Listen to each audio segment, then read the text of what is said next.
ஆரம்பிச்சிடலாங்களா? Okay okay தோழர்களே, போன வாரம் நம்ம பார்த்தது சரக்கினுடைய பணத்தினுடைய ஓட்டம் அப்படின்றது ஆரம்பித்தோம். பணம் எப்படி விலைக்கு போகுது அப்படிங்கிற. இப்போ இவங்ககிட்ட இருந்து ஒரு சரக்கு வாங்கினா உங்கள் கையில் இருக்கிற பணத்தை இவங்ககிட்ட வாங்கிட்டா, இவங்களுக்கு தேவையான ஒரு பொருளை என்கிட்ட பணம் கொடுத்து அவங்க வாங்கிட்டாங்க.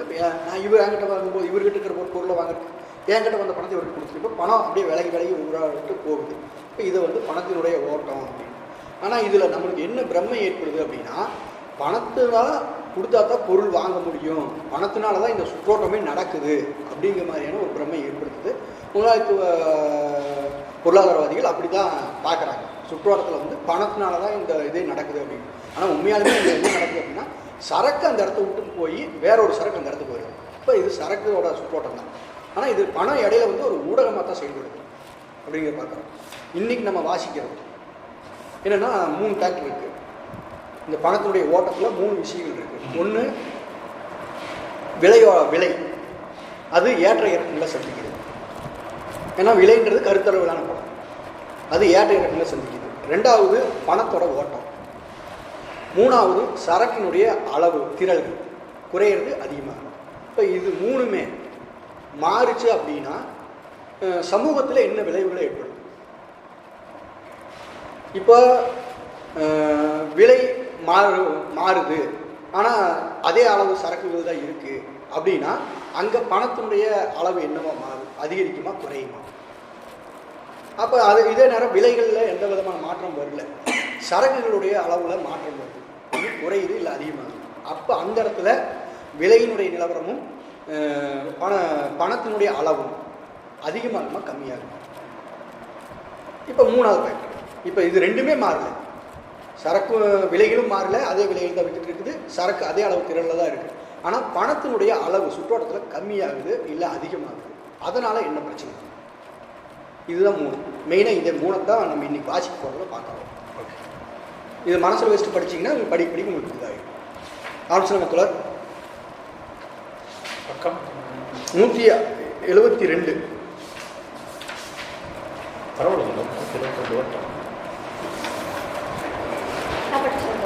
முதல்ல தப்பீங்களா? சரி தப்பீங்க. 2வது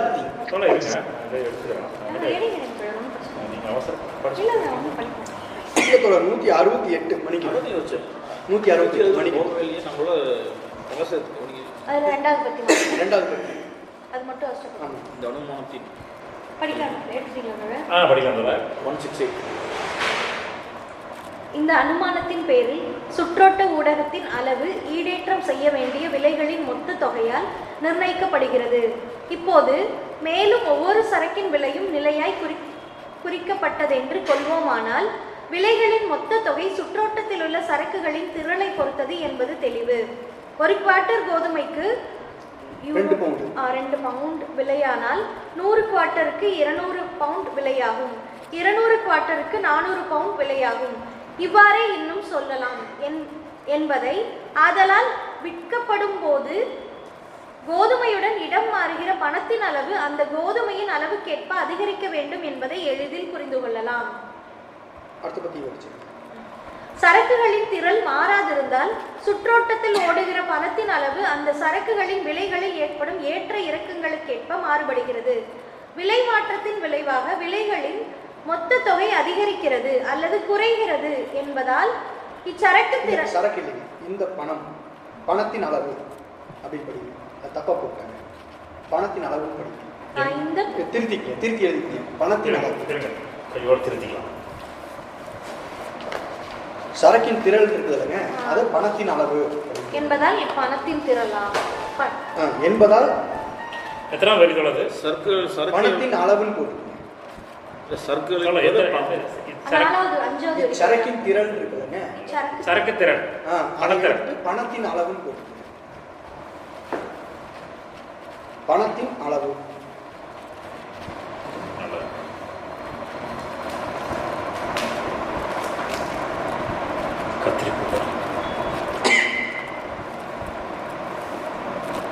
உடனே கொடுத்து நல்லா பரவாயில்லையா?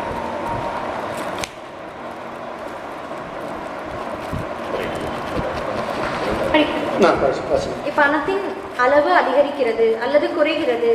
இந்த விளைவை தோற்றுவிப்பதற்கு எல்லா சரக்குகளின் விலைகளும் ஏக காலத்தில் உயர வேண்டும் அல்லது குறைய வேண்டும் என்பது எவ்விதத்திலும் அவசியமில்லை. எல்லா சரக்குகளதும் விலைகளின் மொத்த தொகையை அதிகரிக்க செய்வதற்கோ குறைப்பதற்கோ, ஆகவே அதிகமாகவோ குறைவாகவோ பணத்தை சுற்றோட்டத்தில் விடுவதற்கு முதன்மையான சரக்குகள் பலவற்றின் விலைகளிலான உயர்வோ வீழ்ச்சியோ போதுமானது. விலை மாற்றம் உள்ளபடியே சரக்குகளின் மதிப்பு மாற்றத்தால் ஏற்பட்டதனாலும் அல்லது அது சந்தை விலைகளிலான ஏற்ற இறக்கங்களால் ஏற்பட்டதே ஆனாலும் சுற்றோட்ட ஊடகத்தினது அளவின் மீது அது ஒரே விதமான விளைவையே உண்டாக்குகிறது. யார் தோழர் முயற்சி பண்றீங்க?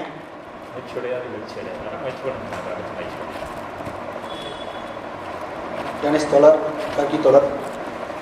சிம்பிள். முதல்ல இருக்கிறது வந்து எவ்வளவு நீங்கள் வந்து சரக்கோட விலை வந்து நிலையாக இருக்குது அப்படின்னா, நீங்கள் வந்து ஒரு ஒரு கோதுமை வந்து ரெண்டு குவார்ட்டருக்கு 2 பவுண்டுக்கு வேணால் 100 குவார்ட்டருக்கு வந்து 200 ஆகும், 200 குவார்ட்டருக்கு வந்து 400 ஆகும். இது வந்து இப்படி வந்து எவ்வளோ சரக்கு இருக்குதோ பணம் இருக்கணும், பணத்தோட சுற்றோட்டம் அதிகமாக வந்து இருக்குது. அந்த அளவுக்கு அதிகரிக்கு அப்படிங்கிறது வந்து நம்ம புரிஞ்சுக்கலாம் அப்படின்னு சொல்லி சொல்கிறாங்க. சரக்குகளோட அந்த ஒட்டுமொத்த அளவு வந்து மாறாமல் இருந்தால் உங்களுக்கு வந்து சுற்றுலாத்தோட பணத்தோட அளவும் வந்து உங்களுக்கு அந்த சரக்குகளின் விலையில் வந்து அதிகமாச்சுன்னா அதிகமாகவும், கம்மியாச்சுன்னா கம்மியாகவும் வந்து அந்த ஏற்ற இறக்கம் வந்து கண்டிப்பாக இருக்கும் அப்படிங்கிறத சொல்கிறாங்க. மொத்த தொகை அதிகரிக்கிறது குறைகிறது என்பது விலை மாற்றத்தின் விளைவாக விலைக்கு மொத்த தொகை குறைக்கிறது. விலை மாற்றத்தின் விளைவாக அந்த சரக்குகளோட ஒட்டுமொத்த அளவு ஒன்றும் அதிகமாச்சுன்னா அதிகமாக, குறைவாச்சுன்னா விலை குறைவாச்சுன்னா வந்து குறைவாகும் அப்படிங்கிறதையே வந்து சொல்கிறாங்க. என்பதால் பணத்திரள் அதிகரிக்கிறது அல்லது குறைகிறது. இந்த விளைவை தோன்றுவது எல்லா சரக்குகளும் ஏகாலத்தில் இருக்குன்னா இந்த சரக்கோட விலைகளை வந்து இந்த விளைவை வந்து உண்டாக்குறதுக்கு வந்து ஒரே நேரத்தில் வந்து எல்லா பொருளோட விலையும் அதிகமாகணும்னு அவசியம் இல்லை. ஒரு நேரத்தில் ஒரு பொருளோட விலை அதிகமாகலாம், இன்னொரு பொருளோட விலை வந்து குறையலாம். ஸோ டோட்டலாக வந்து நம்ம பார்க்கும்போது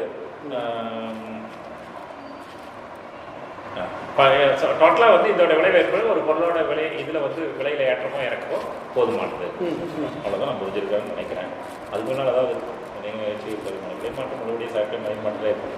விலை மாற்றம் வந்து உள்ளபடியே சரக்குகளை மதிப்பாற்றலே இருக்காது. சந்தைகளின் ஏற்ற இறக்கங்களாக எப்படி ஆனாலும் அதுமாரி ஒரே விலை மாற்றங்கிறது சரக்கோட மதிப்பு மாற்றத்தினால வந்து ஏற்படுறதுனாலும் கூட அது வந்து உங்களுக்கு சரக்குகளோட அந்த சந்தையில் இருக்கிற விலைகள்னால் ஏற்ற இறக்கங்களால் வந்து ஏற்படுதுன்னு வந்தாலும் சுற்றோட்ட ஊடகத்தின் அளவில் அது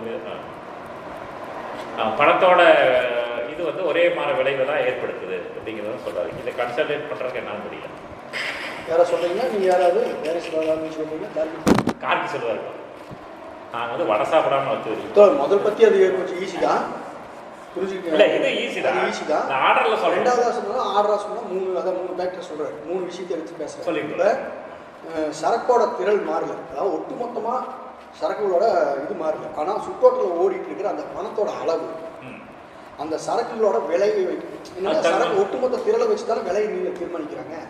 இப்போ 1 கோடி ரூபாய்க்கு இன்றைக்கி சரக்கு உற்பத்தி ஆகிருக்குதுன்னா 1 கோடி ரூபாய் பணம் சுற்றுவாரத்தில் இருக்கணும் அப்படின்றது தானே கணக்காக வைக்கணும். அப்படி தானே மேல்பதியில் பார்த்தோம். அப்படி சொல்லலாம். ஒரே நேரத்தில் பல்வேறு விதமான சரக்குகள் வந்து ஒரே நேரத்தில் கைமாற்றப்படுது. இப்போ வந்து எவ்வளோ பணம் இருக்கோ சுற்றுவாரத்தில் இருக்கணும். இல்லை, அதாவது அந்த குவான்டிட்டி ஆஃப் அந்த பொருள் வந்து பிரச்சனை இல்லை, அந்த பொருளுக்கு விலை மாற்றம் பண்ணும்போது இதை பக்காது.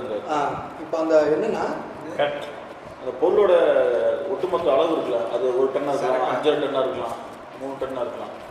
இப்போ ஸ்டார்டிங் சொல்லும்போது வந்து ஒரு விலை 2 ரூபானா இப்படி எடுத்துக்கோங்க. இப்போ ஒட்டுமொத்தமாக இந்தியாவுடைய உற்பத்தின்னு நம்ம எடுத்துக்கலாம். அதான் ஒட்டுமொத்த திறன் அப்படின்ற மாதிரி எடுத்துக்கலாம்.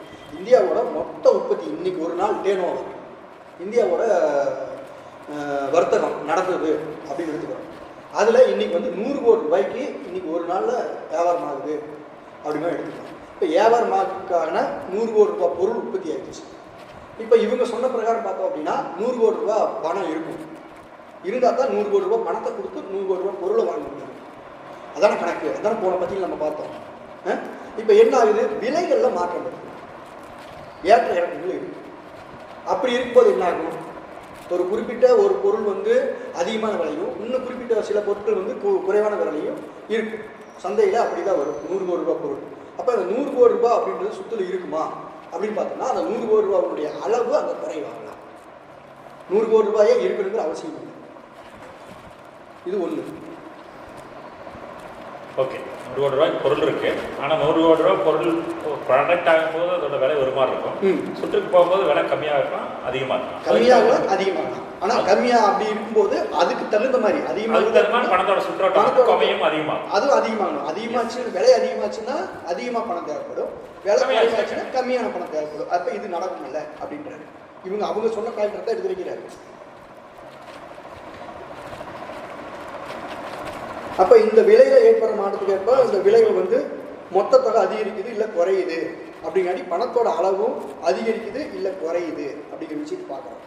இப்போ இந்த விளைவை தோற்றுவிக்கிறதுக்கு இப்போ எல்லா சரக்குகளோட விலையும் ஏக காலத்தில் ஒரே மட்டும் அதிகமாகிடுச்சு. நேற்று வரைக்கும் 100 கோடி ரூபாய்க்கான உற்பத்தியான அந்த சரக்கு, ஒட்டுமொத்தமான சரக்கு இப்போ 150 கோடி ரூபாயை உயர்ந்துருச்சு. அப்போ என்ன ஆகும்? அப்போ சுற்றோட்டத்தோட அளவு அதிகமாகும். எல்லா சரக்குகளோட விலையோட மொத்த தொகை அதிகரிக்க செய்கிறதுக்கு, சுற்றோட்டத்தில் விடுறதுக்கு முதன்மையாக இருக்கக்கூடிய அந்த சரக்குகளை வந்து பலவற்றோட விலைகளை ஒன்று விலை உயர்த்தணும், இல்லைன்னா விலையை கீழே இறக்கணும். சரக்குகளோட விலை இறக்கணும். அப்படி இறக்குறது மூலமாக தான் அந்த சுற்றோட்ட ஊடகத்துக்கு இருக்கக்கூடிய அந்த பணம் அங்கே ஈவன் பண்ணுறதுக்கான வேலையை பார்க்கணும் அப்படின்றாரு. இப்போ நம்ம இன்னொன்று எடுத்து பார்க்கலாம். இப்போ அந்த உற்பத்தியான சரக்குகளோட மதிப்பு அது வந்து உற்பத்தி திறன் காரணமாகவோ இல்லை இப்போ தங்க வெட்டி இருக்கிறது ரொம்ப உள்ளே போய் வெட்டி எடுக்காமல் ரொம்ப மேலோட்டமாக எடுக்கிற இடமாவே இருக்குது, ரொம்ப மேலேயே தங்கம் கிடைக்குது அப்படின்ற போது தங்கம் உற்பத்தி செய்கிறதுக்கு குறைவான நேரம் செலவிடப்படுது அப்படின்னா அதனுடைய மதிப்பு இன்னும் கம்மியாகுது. இப்போ பொருட்களோட மதிப்பு கம்மியாயிடுச்சு. பொருட்களோட மதிப்பு கம்மியானதுக்கப்புறம் சந்தையில் வரும்போது விலையில் எந்த ஒரு மாற்றம் இல்லாமல் ஒரு ஏற்றத்தையே இருக்குது. முன்னால் என்ன விலைக்கு பொருளோட விலை அதிகமாக தானே ஆகும். தங்கத்தோட விலை கம்மியானா பொருளோட விலை அதிகமாக தானே ஆகும். நம்ம தங்கத்தோட மதிப்பு வச்சு தானே நம்ம பொருட்களுக்கு மதிப்பு தீர்மானிக்கிறோம். அதான் சொல்கிறேன், இது கம்மியானா அது அதிகமாகும், அது அதிகமான அது கம்மியாகும். அப்படி தான் அந்த மதிப்போட வருது இல்லைங்க. ஆனால் இங்கே விலைகள் வந்து உயர்ந்துருச்சு இல்லை குறைஞ்சிருச்சு, ரெண்டு ஏதோ ஒன்று நடக்குது. அப்படி நடந்தால் சுற்றோட்ட ஊடகமாக இருக்கிற அந்த பணத்தை ஏதாவது பாதிக்குமா, என்ன விளைவுகளை ஏற்படுத்தும் அப்படின்றத நம்ம இனி பார்க்க போகிறோம் அப்படிங்கிறத தான் இதை பற்றியில் சொல்லுங்கள். அப்படி தான் நான் புரிஞ்சுக்கிட்டேன். தோழர் கேட்டுக்கலாங்களா? தோழர்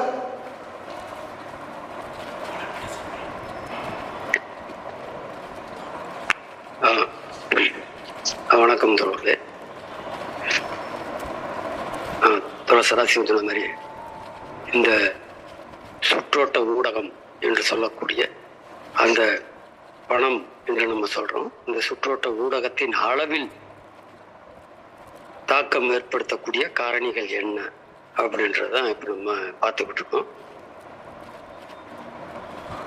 இதுல முதல்ல என்ன அப்படின்னு பார்க்குறோம்னா, சுற்றோட்ட ஊடகத்தின் அளவு எதனால் தீர்மானிக்கப்படுகிறது என்பதை நம்ம முதல்ல சொல்றோம். அப்போ ஒட்டுமொத்தமாக புழங்கக்கூடிய சரக்கின் ஊடகத்தின் அளவையும் தீர்மானிக்கப்படுது என்பதை நம்ம பார்க்கணும். அப்ப இதுதான் அடிப்படையான அம்சமாக இருக்கு என்பதையும் பார்க்கணும். இப்ப சரக்குகள் இன்னைக்கு எந்த அளவில் உற்பத்தி ஆனதோ அதே அளவுல தான் நாளைக்கு உற்பத்தி ஆகும். அப்போ அவற்றின் விலைகள்ல எந்த மாற்றமும் கிடையாது. அப்படிப்பட்ட சூழ்நிலைகள்ல இந்த சுற்றோட்ட ஊடகத்தின் அளவு என்பது அங்கே மாறாது. ஏன்னா சரக்குகளின் அளவும் ஒண்ணுதான், அவற்றின் விலைகளும் ஒண்ணுதான். விலைகள்லையும் மாற்றம் இல்லை, அளவுலையும் மாற்றம் இல்லை. அப்போ இன்னைக்கு எந்த அளவு சரக்குகள் என்பது ஒட்டுமொத்த விலைகளால் குறிக்கப்படுகிறதோ அதே விலைகள் தான் நாளைக்கும் குறிக்கப்படும் என்றால் அங்கு சுற்றோட்ட ஊடகத்தின் அளவில் எந்த மாற்றமும் தேவையில்லை என்பதுதான். இப்ப இதே அளவு சரக்கு தான் உற்பத்தி ஆகுது அடுத்த நாள். அதே நேரத்துல அந்த சரக்குகளின் விலை என்பது கூடுதலா இருக்கும். அப்ப என்ன ஆகும்? அப்ப ஒட்டுமொத்த விலைகளின் அளவு என்பது கூடுதலாகும். அவ்வாறு கூடுதல் ஆகும்போது அதனை புழங்குவதற்கு தேவையான சுற்றோட்ட ஊடகத்தின் அளவும் கூடுதலாகும். அப்போ ஏற்கனவே நம்ம பார்த்த முதல் அந்த விதியிலிருந்து தான் இது வருது. இதில் இன்னும் ஒரு 2வது அம்சம், உற்பத்தியாகக்கூடிய பொருட்களின் திரள் குறையுது, அதே நேரத்தில் அதே விகிதத்தில் அவற்றின் விலைகளின் கூடுதல் என்பது இருக்கு. அப்ப ரெண்டும் ஒன்றை ஒன்று ஈடுகட்டி கொள்ளுது அந்த இடத்தில். அப்ப ஒட்டுமொத்தமாக அந்த விலைகளின் மொத்த அளவு என்பது மாறல. ஏன்னா எந்த விகிதத்தில் சரக்குகளின் திரள் அளவு என்பது குறைகிறதோ அதே அளவுக்கு விலை என்பது கூடுது. அப்ப அந்த விகிதம் என்பது ஒரே அளவுல இருக்கின்ற காரணத்தினால, ஆனா மாறுபடும் விகிதமாக இருக்கின்ற காரணத்தினால அங்கே ஒட்டுமொத்தமாக புழங்கக்கூடிய அந்த விலைகளின் மொத்தம் என்பது மாறல. அப்பவும் இந்த சுற்றோட்ட ஊடகத்தின் அளவு என்பது மாறாது, இதே அளவு தான் அடுத்த நாள் போகும். அப்ப இன்னொரு அம்சத்தை நம்ம பார்க்கணும். சுற்றோட்ட ஊடகத்தின் அதாவது இந்த சரக்கு திரளின் அளவு அப்படியே இருக்கு, விலை என்பது கூடுதல் அப்படின்னா நம்ம ஏற்கனவே சுற்றோட்ட ஊடகத்தின் அளவு என்பது கூடுதலாகும். சரக்கு திரள் என்பது அப்படியே இருக்கு, விலைகள் என்பது குறையுது. அப்ப என்ன நடக்கும்? சுற்றோட்ட ஊடகத்தின் அளவு என்பது குறையும். இது பூராமே நேர்விகிதத்தில் இருக்கு என்பதை பார்க்கும். சரக்கு திரளின் அளவு என்பது கூடுதலாகுது, அதே நேரத்தில் அவற்றின் விலைகள் குறையும் போது அங்கே அதே விகிதத்தில் இருந்தால், ரெண்டு ஒரே விகிதத்தில் இருந்தால் சுற்றோட்ட ஊடகத்தின் அளவு என்பது மாறாது, அதே அளவில் தான் இருக்கும். இதற்கு மாறாக இன்னொரு அம்சத்தை நம்ம பார்க்க போறோம். அது என்ன அம்சம் அப்படின்னா, சரக்கு திரள் என்பது அதிகமாகும், அவற்றின் விலையும் அதிகமாகும். அப்ப என்ன நடக்கும்? அப்போ ஒட்டுமொத்தமாக இருக்கக்கூடிய சரக்கு திரள் ஒட்டுமொத்த விலை என்பது கூடுதல் எல்லாம் ஆகும். அப்போ சுற்றோட்ட ஊடகத்தின் அளவு என்பது கூடுதலாகும் என்பதுதான் நம்ம பார்க்கிறோம். அப்ப இந்த சுற்றோட்ட ஊடகத்தின் அளவு என்பது எதனால் தீர்மானிக்கப்படுகிறது அப்படின்னா, ஒட்டுமொத்த விலைகளின் மொத்தத்தினால் அது தீர்மானிக்கும். விலைகளின் மொத்தம் கூடுதலான சரக்கு திரள் இந்த சுற்றோட்ட ஊடகத்தின் அளவு என்பது கூடுதலாகும். ஒட்டுமொத்த விலைகளின் அளவு குறைந்தால் சுற்றோட்ட ஊடகத்தின் அளவு என்பது குறைவாகும். இதுதான் இதுல இருக்கக்கூடிய பேச்சு. அப்ப இதை நம்ம பல்வேறு வகைகள்ல மாத்தி மாத்தி நம்ம சொல்ல முடியும். இப்ப அந்த அடிப்படையில சரக்கு திரள்களின் அளவு என்பது குறைந்து சுற்றோட்ட அதாவது அவற்றின் விலைகள் என்பது உயரும் போது அவற்றின் அதே அளவுக்கு அதே விகிதத்துக்கு அந்த உயர்வு என்பது இல்லை அப்படின்னா அங்கே என்ன நடக்கும்? அப்ப இது ஒரு பரிசீலனைக்குள்ள அம்சமா இருக்கு. அப்ப சரக்கு திரளின் அளவு குறைகிறது, அந்த விகிதத்தின் அடிப்படையில அவற்றின் விலைகள் என்பது கூடல அப்படின்னா என்ன ஆகும் அப்படின்னா, அங்கே தேவையான சுற்றோட்ட ஊடகத்தின் அளவு என்பது குறையும் என்பதை பார்க்க. ஏன்னா பழைய அளவிலான ஒட்டுமொத்த விலைகளின் அளவை இது அடையாது என்ற அடிப்படையில் அந்த சுற்றோட்ட ஊடகத்தின் அளவும் குறையும். இது மாதிரி இதை சொல்லிக்கிட்டே போகலாம். நிறைய விஷயங்களை இந்த காரணிகளை வைத்து நம்ம படிப்படியாக சொல்ல முடியும். இது இந்த இப்போ நம்ம பார்த்தது வரைக்கும் இந்த அம்சங்கள்ல தான் நம்ம பார்க்க முடியும். அப்ப அதாவது சந்தை விலைகளிலான ஏற்ற அளவின் மீது அது ஒரே விதமான விலையை ஏற்படுத்துகிறது என்பதை பார்க்கிறோம். சுற்றோட்ட ஊடகத்தின் அளவின் மீது சந்தை விலைகளிலான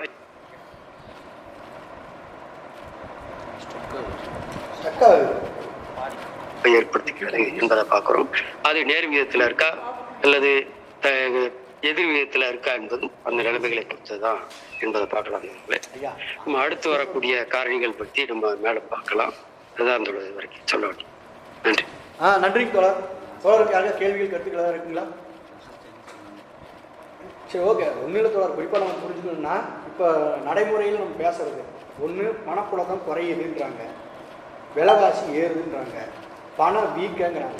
இந்த 3 விஷயத்தை தான் நம்ம வாசிக்கிறோம்.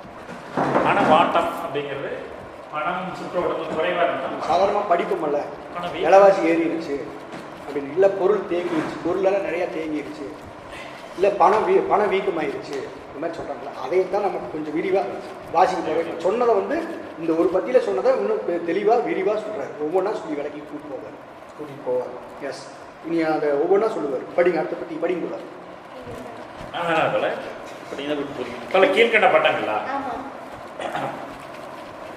கீழ்கண்ட பண்டங்கள் ஏக காலத்தில் வெவ்வேறு இடங்களில் விற்கப்படுவதாக அல்லது பகுதி உருமாற்றம் அடைவதாக கொள்வது. உதாரணமாக, ஒரு குவார்ட்டர் கோதுமை, 20 கஜம் துணி, ஒரு விவிலியம், 4 காலன் சாராயம், ஒவ்வொரு பண்டத்தின் விலையும் 2 பவுண்டாகவும், ஆதலால் ஈடேற்றம் செய்ய வேண்டிய விலைகளின் மொத்த தொகை 8 பவுண்டாகவும் இருந்தால் 8 பவுண்டு பணமாக சுற்றோட்டத்திற்கு ஓட வேண்டும் என்றாகிறது. ஓகே. மறுபுறம் இதே பண்டங்கள் கீழ்கண்ட உருமாற்ற சங்கிலியின் கரணைகளென கொள்வோம். கரணை மீன்ஸ் சங்கிலி தொடர். கரணை. சரி. ஒரு குவார்ட்டர் கோதுமை 2 பவுண்டு, ஒரு குவார்ட்டர் கோதுமை 2 பவுண்டு, 20 கஜம் துணி 2 பவுண்டு, ஒரு விலியமும் 2 பவுண்டு, 4 காலம் சாராயம் 2 பவுண்டு. நமக்கு ஏற்கனவே நன்கு தெரிந்திருந்த சங்கிலி இது. இதில் தொடர் அதை வந்து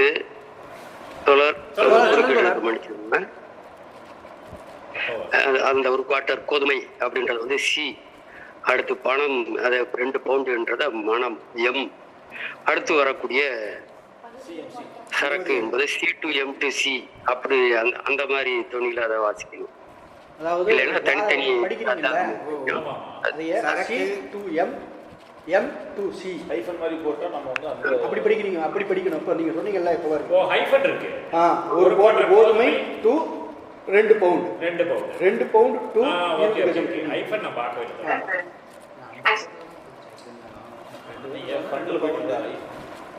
சரி, வாசிங்க சரி. அதே திருப்பி வாசிக்கணுமா? வேண்டாமா? வேண்டும். படிங்க அப்படியே. இல்லை, ஒரு குவார்ட்டர் தான். ஒரு குவார்ட்டர் கோதுமை to 2 பவுண்டு, 20 கஜம் துணி to 2 பவுண்டு. இல்லை, ஒரு குவார்ட்டர் கோதுமை to 2 பவுண்ட், 2 பவுண்ட் to 20 கஜம் துணி, 20 கஜம் துணி to 2 pound. Okay. 2 pound to ஒரு விவிலிய நூல், ஒரு விவிலிய நூல் to 2 pound, 2 pound to 4 gallon சாராயம். இதில் 2 இது சாராயம் to 2 பவுண்ட். நாம் ஏற்கனவே அது நம்ம படிச்சிருக்கோம். நம்ம ஏற்கனவே தெரிந்திருந்த சங்கிலி இது. ஓகே. இதில் 2 பவுண்டு வெவ்வேறு சரக்குகளை ஒன்றன் பின் ஒன்றாக சுற்றோட்டத்தில் ஓடச் செய்கிறது. அடுத்தடுத்து அவற்றின் விலைகளையும் ஏற்கனவே இந்த விலைகளின் மொத்த தொகையான 8 பவுண்டையும் ஈடேற்றம் செய்த 2 பவுண்டு கடைசியில் சாராயங்காய்ச்சுபவரின் சட்டைப்பையில் வந்தமர்கிறது. இவ்வாறு 2 பவுண்டு 4 பெயர்ச்சிகளை புரிகிறது. அதே காசுகள் திரும்ப திரும்ப இடமாற்றம் அடைவதற்கான இந்நிகழ்வு சரக்குகளின் வடிவத்திலான இரட்டை மாற்றத்தாலும் சுற்றோட்டத்தின் இரு கட்டங்கள் வழியே நிகழும் எதிரெதிர் திசைகளிலான அவற்றின் இயக்கத்தாலும் வெவ்வேறு சரக்குகளின் உருமாற்றங்களின் வலைப்பின்னலாலும் ஏற்படுவதாகும். உருமாற்ற நிகழ்முறையில் அடங்கியுள்ள எதிர்நிலை தன்மையுள்ளவைகளையும் ஒன்றை ஒன்று பூர்த்தி செய்பவையுமான இந்த கட்டங்கள் நிறைவேற்றப்படுவது ஏக காலத்தில் அன்று, ஒன்றன் பின் ஒன்றாகவே. எனவே தொடரை பூர்த்தி செய்வதற்கு கால அவகாசம் தேவைப்படுகிறது. ஆகவே பணத்தின் ஓட்ட வேகம் குறிப்பிட்ட காலத்தில் குறிப்பிட்ட காசு புரிகின்ற பெயர்ச்சிகளின் எண்ணிக்கையால் அளவிடப்படுகிறது. மேற்சொன்ன 4 பண்டங்களின் சுற்றோட்டத்திற்கும் ஒரு நாள் ஆவதென கொள்வோம். மேற்சொன்ன 4 பண்டங்களின் சுற்றோட்டத்திற்கும் ஒரு நாள் அவகாசம் ஆவதென கொள்வோம். இந்நாளில் ஈடேற்றம் செய்ய வேண்டிய விலைகளின் மொத்த தொகை 8 பவுண்டு. இரு காசுகள் புரிகிற பெயர்ச்சிகளின் எண்ணிக்கை 4. சுற்றோட்டத்தில் ஓடுகிற பணத்தின் அளவு 2 பவுண்டு. எனவே சுற்றோட்ட நிகழ்முறையின் போது குறிப்பிட்ட கால இடைவெளியில் கீழ்கண்ட உறவை காண்கிறோம். சுற்றோட்ட ஊடகமாக பணிபுரிகின்ற பணத்தின் அளவு சரக்குகளது விலைகளின் மொத்த தொகையை ஒரே பெருமானமுள்ள நாணயங்கள் புரிகின்ற பெயர்ச்சிகளின் எண்ணிக்கையால் வகுத்து வரும் ஈவுக்கு சமமாகும். பொதுவாக செயல்படும் விதி இது. அடிக்குறிப்பு சொல்லிடலாம். அதனை பணத்தை இயக்கத்தில் விட்டு ஓடச் செய்பவை உற்பத்தி பொருட்களை. பணத்தின் இயக்க வேகம் அதன் அளவில் ஏற்படும் குறையை ஈடு செய்கிறது. அவசியம் ஏற்படும் போது அது கன நேரமும் இல்லாமல் கைக்கு கை தாவிச் செல்வதல்லாமல் வேறொன்றும் செய்வதில்லை. லே கிராஸ்னே முன் வந்தது பக்கம் 915 916. படிச்சோம் 915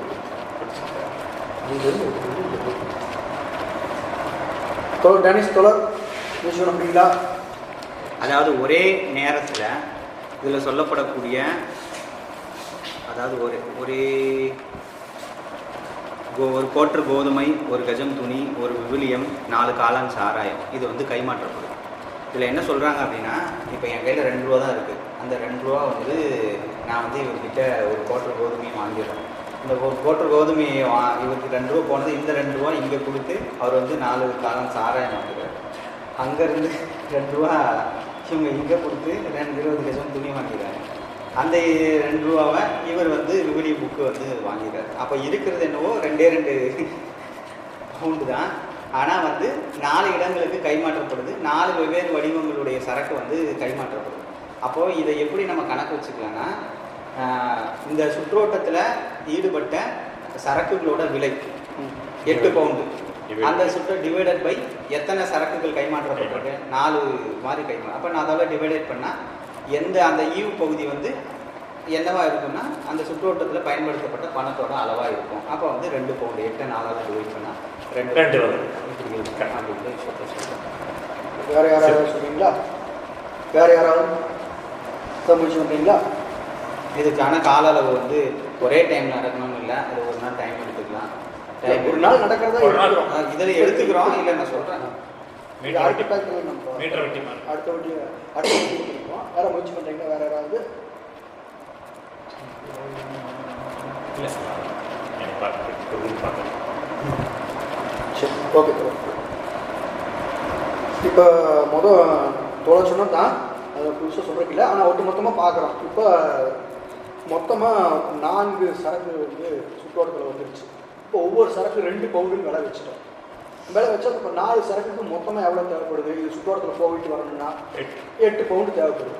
ஆனால் இப்போ அதான கணக்கு, அப்படி தானே சொன்னாங்க. எவ்வளோ சரக்கு இருக்கோ அதுக்கு ஈடான பணம் வேணும். இப்போ 8 பவுண்டுக்கான பணம் இருக்குது அப்படின்னா 8 பவுண்டு இங்கே கீழே இருந்தால் தான் இந்த சரக்கில் வாங்க முடியும், விற்க முடியும், அப்படி தானே சொன்னாங்க. இப்போ அதையவே இப்போ எடுத்துகிட்டு வருவோம். இங்கே சுற்றோட்டத்துக்கு வந்து பார்ப்போம். சுற்றோட்டத்துக்கு வந்து பார்க்கும்போது இங்கே ஒவ்வொன்றும் C2M அப்படின்றது ஒரு நிகழ்வு. சரக்கை கொடுத்து பணத்தை வாங்குறது ஒரு நிகழ்வு. இனி ஒரு நிகழ்வு வந்து M2C, அதாவது பணத்தை கொடுத்து பொருள் வாங்க. இந்த 2 நிகழ்வு நடந்துட்டு பொருள் வாங்க. இந்த 2 நிகழ்வு நடக்குது. இப்போ இந்த 2 நிகழ்வும் மாறி மாறி நடந்துட்டு இப்போ 4 நிகழ்வாக இதில் பார்க்கணும். அதாவது ஒரு புறம் பணத்தை கொடுத்து பொருள் வாங்குறது ஒன்று, ரெண்டாவது பணம் வாங்குறது ஒன்று, அந்த பணத்தை கொடுத்து வேற பொருள் வாங்குறது, அப்போ அந்த பொருளை கொடுத்து மறுபடியும் இப்படி 4 இதாக சுற்றுறதை பார்க்கணும். 4 பொருள் இருக்குனால அப்படி சுற்றுது. இப்போ இங்கே என்ன நடக்குது? C2M M2C, மறுபடியும் C2M M2C, இந்த 4 காரணியாக நடக்குது. இப்போ இதே வந்து ஒரு சங்கி தொடராக நடக்கிறத நம்ம கணக்கு எடுத்துக்கணும். இப்போ 4 இதாக நடக்காமல் ஒரே நாளில் நடக்குது, ஒரே நாளில் ஒரே நேரத்தில் நடக்குது. இப்போ தோழர் சொன்ன மாதிரி உங்ககிட்ட பொருளை வாங்கி பணத்தை கொடுத்துட்டு, நீங்கள் இவங்ககிட்ட பொருளை வாங்கி இவங்ககிட்ட பணம் கொடுத்து, இவங்க என்கிட்ட பணத்தை கொடுத்துட்டு பொருளை வாங்கிட்டாங்க, நான் இவங்ககிட்ட பொருளை வாங்கிட்டு பணத்தை கொடுத்தேன். இப்போ என்ன ஆச்சு? ஒரே இடத்துல தான் 4 ரவுண்ட் எடுத்துருச்சு, 4 சுற்றுக்கு போயிடுச்சு. ஆனால் இப்போ சுற்றுவாட்டத்துக்கு நம்ம 8 ரூபா வேணும்னு பார்த்தோம். ஆனால் இப்போ இந்த 8 ரூபாயை அந்த 2 ரூபா வீடு கட்டிடுச்சு. இதை வச்சு தான் நீங்கள் அந்த நீங்கள் பேசுகிறீங்க. ஆனால் 5 பேர் வேணும். 10 ரூபா சுற்றோட்டம்னா 1 2 3 4 5 பேர். இப்போ வெறும் 2 ரூபா இந்த ஒட்டுமொத்த சுற்றோட்டத்தையும் இப்போ அவங்க சொன்னது என்ன?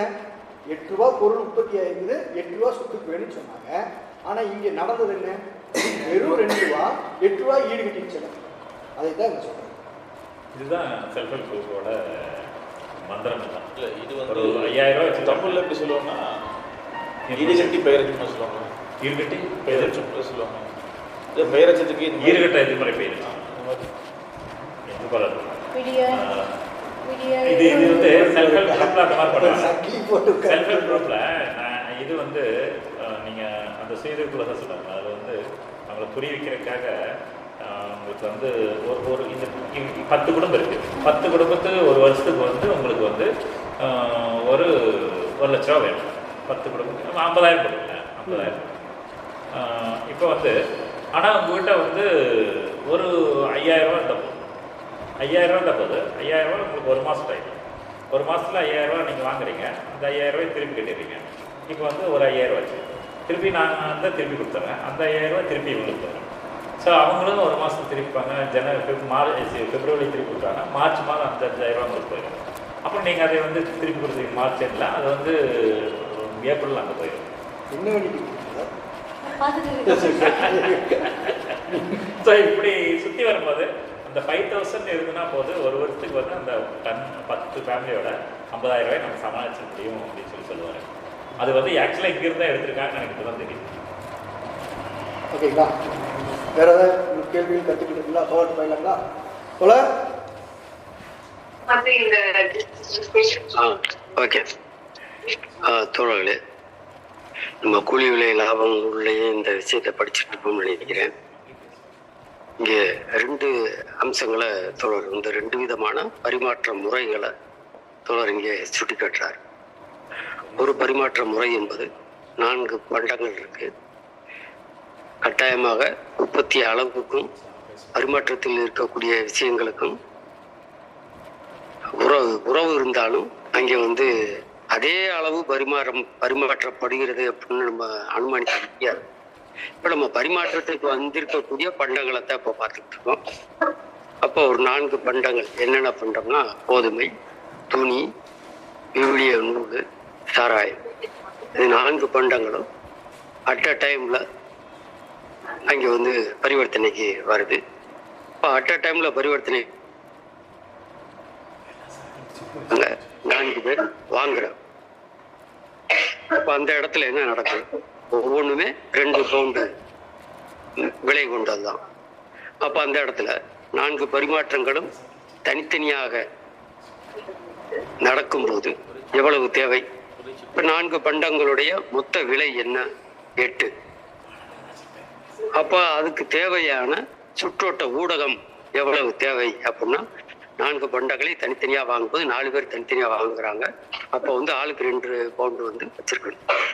அப்ப 8 பவுண்டு என்பது அந்த 4 பண்டங்களை பரிவர்த்தனை செய்து கொள்ள தேவையான சுற்றோட்ட ஊடகம். இது ஒரு அம்சம். இன்னொரு அம்சம் என்ன? 4 பண்டங்களும் ஒரு தொடர்ச்சியான சங்கிலியின் கன்னிகளாக இருக்கு. இதுல என்ன செய்யறாருன்னா கோதுமையை வித்தவர் துணியை வாங்கிக்கிறார், துணியை வித்தவர் விவிலிய நூலை வாங்கிக்கிறாரு, விவிலிய நூலை வித்தவர் சாராயத்தை வாங்கிக்கிறார். அப்ப இது 4 பண்டங்களுமே ஒரு தொடர்ச்சியான ஒரு பரிவர்த்தனையில இருக்கு.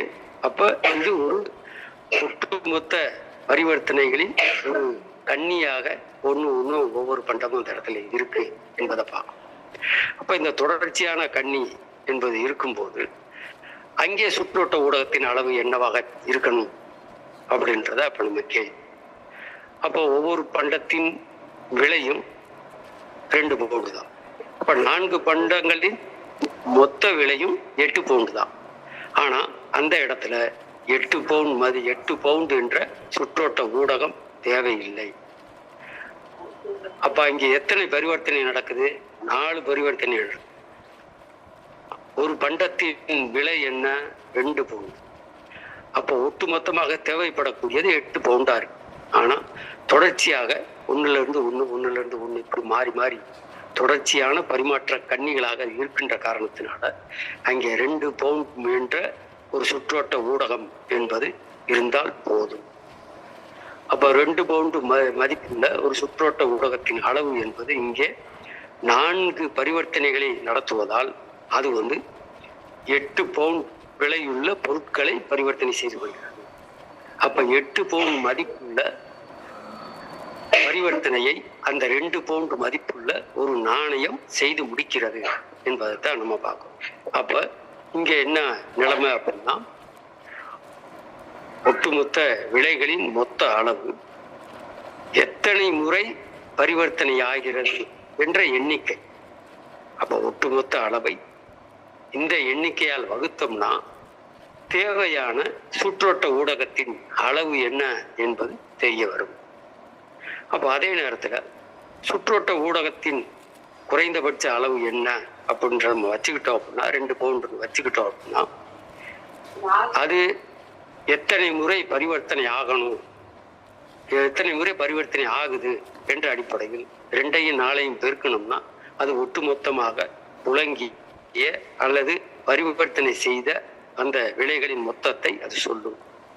அப்ப இந்த சீக்வன்ஸ் தான் இதுல இருக்கு. இப்ப இதுக்கு அடுத்த ஸ்டெப்புக்கு நம்ம பின்னால போகலாம். இப்ப இந்த விஷயங்கள்ல இப்ப நான் சொன்ன விஷயங்கள்ல ஏதாவது தோழர்களுக்கு டவுட் இருந்தா தோழர் கேட்கலாம், இல்லைன்னா நம்ம மேல போகலாம்.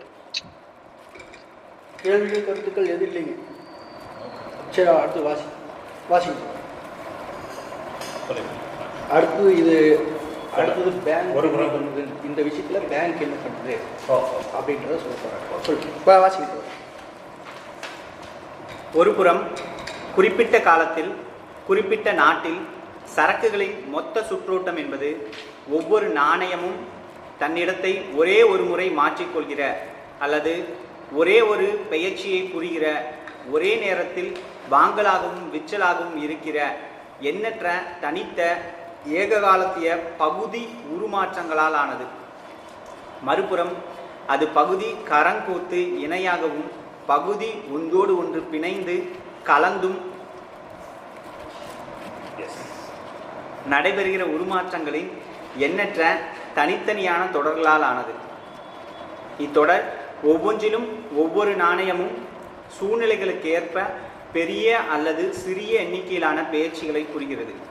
சுற்றோட்டத்தில் ஓடுகிற ஒரே பெருமானமுள்ள நாணயங்கள் அனைத்தும் புரிகிற பெயர்ச்சிகளின் மொத்த எண்ணிக்கை தெரியுமானால் அந்த வகையை சேர்ந்த தனி ஒரு நாணயம் புரிகிற பெயர்ச்சிகளின் சராசரி எண்ணிக்கையை அல்லது பணத்தின் சராசரி ஓட்ட வேகத்தை கணக்கிடலாம்.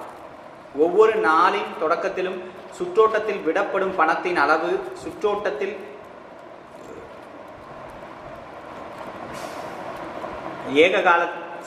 ஒவ்வொரு நாளின் தொடக்கத்திலும் சுற்றோட்டத்தில் விடப்படும் பணத்தின் அளவு சுற்றோட்டத்தில் ஏக காலத்தில் ஒருங்கே ஓடுகிற எல்லா சரக்குகளதும் விலைகளின் மொத்த தொகையால் தான் நிர்ணயிக்கப்படுகிறது.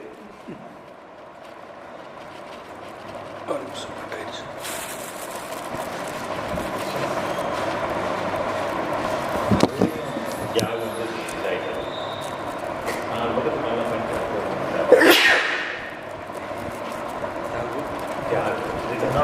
நல்லா இருக்கேன். இங்கே மறுபடியும் கலைமை மேலே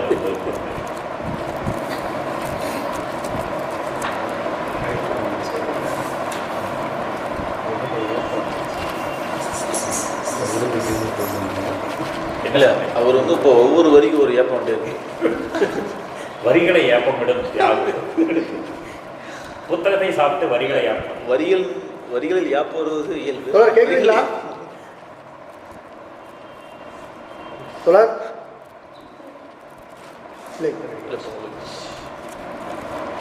தோழர் சேர தோழர் மைக்கு அந்த இது எடுத்து வந்து சொன்னோம். சரி சரி நீலப்பன் தோழர் கேட்குதுங்களா? சேர தோழர் தவறு வைக்கிறேன். காசு வச்சுக்கிட்டு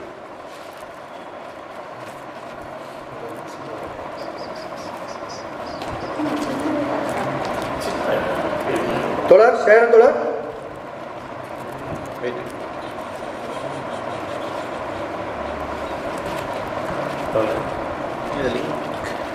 லிங்க் மேலே பின் பண்ணி டவர் கம்மியாக இல்லை, இப்போ டவர் கரெக்டாக இருக்குது. கரெக்டாக 4G மாறிடுச்சு. 5G தான் சரி. அது பீஸ்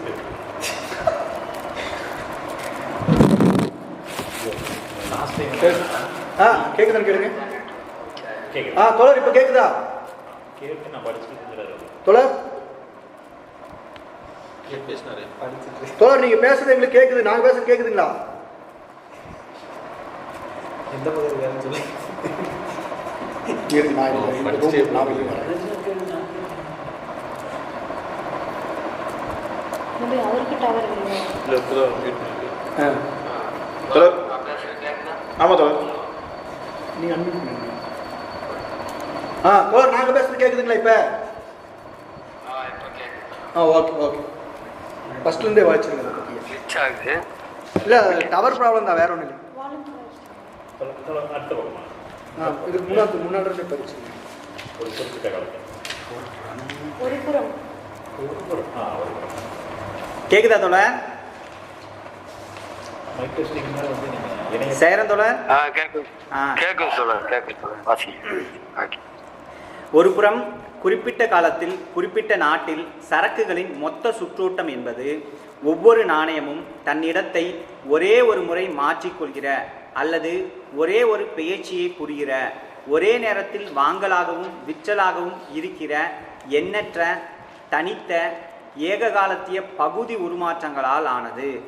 மறுபுறம் அது பகுதி கரங்கோத்து இணையாகவும் பகுதி ஒன்றோடு ஒன்று பிணைந்து கலந்தும் நடைபெறுகிற உருமாற்றங்களின் எண்ணற்ற தனித்தனியான தொடர்களால் ஆனது. இத்தொடர் ஒவ்வொன்றிலும் ஒவ்வொரு நாணயமும் சூழ்நிலைகளுக்கேற்ப பெரிய அல்லது சிறிய எண்ணிக்கையிலான பெயர்ச்சிகளை புரிகிறது.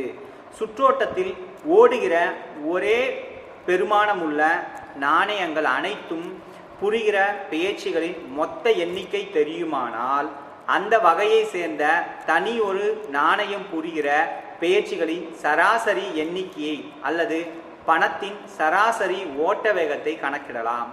ஒவ்வொரு நாளின் தொடக்கத்திலும் சுற்றோட்டத்தில் விடப்படும் பணத்தின் அளவு சுற்றோட்டத்தில் ஏக காலத்தில் ஒருங்கே ஓடுகிற எல்லா சரக்குகளதும் விலைகளின் மொத்த தொகையால் தான் நிர்ணயிக்கப்படுகிறது.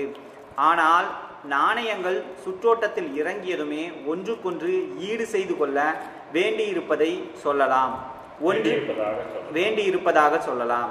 ஒன்று தன் வேகத்தை கூட்டிக் கொண்டால் மற்றது தன் வேகத்தை குறைத்து கொள்கிறது அல்லது முழுமையாக சுற்றோட்டத்திலிருந்து வெளியேறி விடுகிறது. ஏனெனில் தனி ஒரு நாணயம் அல்லது கூறு புரிகிற பெயர்ச்சிகளின் சராசரி எண்ணிக்கையும் ஈடேற்றம் செய்ய வேண்டிய விலைகளின் மொத்த அளவையும் பெருக்கி வரும் தொகைக்கு சமமாகிற அளவு தங்கத்தையே சுற்றோட்டம் கிரகிக்க முடியும். எனவே தனி காசுகள் புரிகிற பெயர்ச்சிகளின் எண்ணிக்கை அதிகரித்தால் சுற்றோட்டத்தில் உள்ள அக்காசுகளின் மொத்த எண்ணிக்கை குறைகிறது. பெயர்ச்சிகளின் எண்ணிக்கை குறைந்தால் காசுகளின் மொத்த எண்ணிக்கை அதிகரிக்கிறது. குறிப்பிட்ட சராசரி ஓட்ட வேகத்தில் சுற்றோட்டத்தால் கிரகிக்கப்படவல்ல பணத்தின் அளவு குறிப்பிட்டதே என்பதால் சுற்றோட்டத்திலிருந்து குறிப்பிட்ட எண்ணிக்கையிலான சவரன்களை பிரித்தெடுக்க வேண்டுமானால் அதே எண்ணிக்கையிலான ஒரு பவுன் நோட்டுகளை சுற்றோட்டத்தில் விட்டாலே போதும். வங்கியார் எல்லாரும் நன்கறிந்த தந்திரமே இது. முயற்சி பண்ணுறீங்களா? புரிஞ்சு சொல்லுங்க, ஒன்றும் தப்பு இல்லை. என்ன புரிஞ்சுக்கிட்டீங்களோ அதை சொல்லுங்க.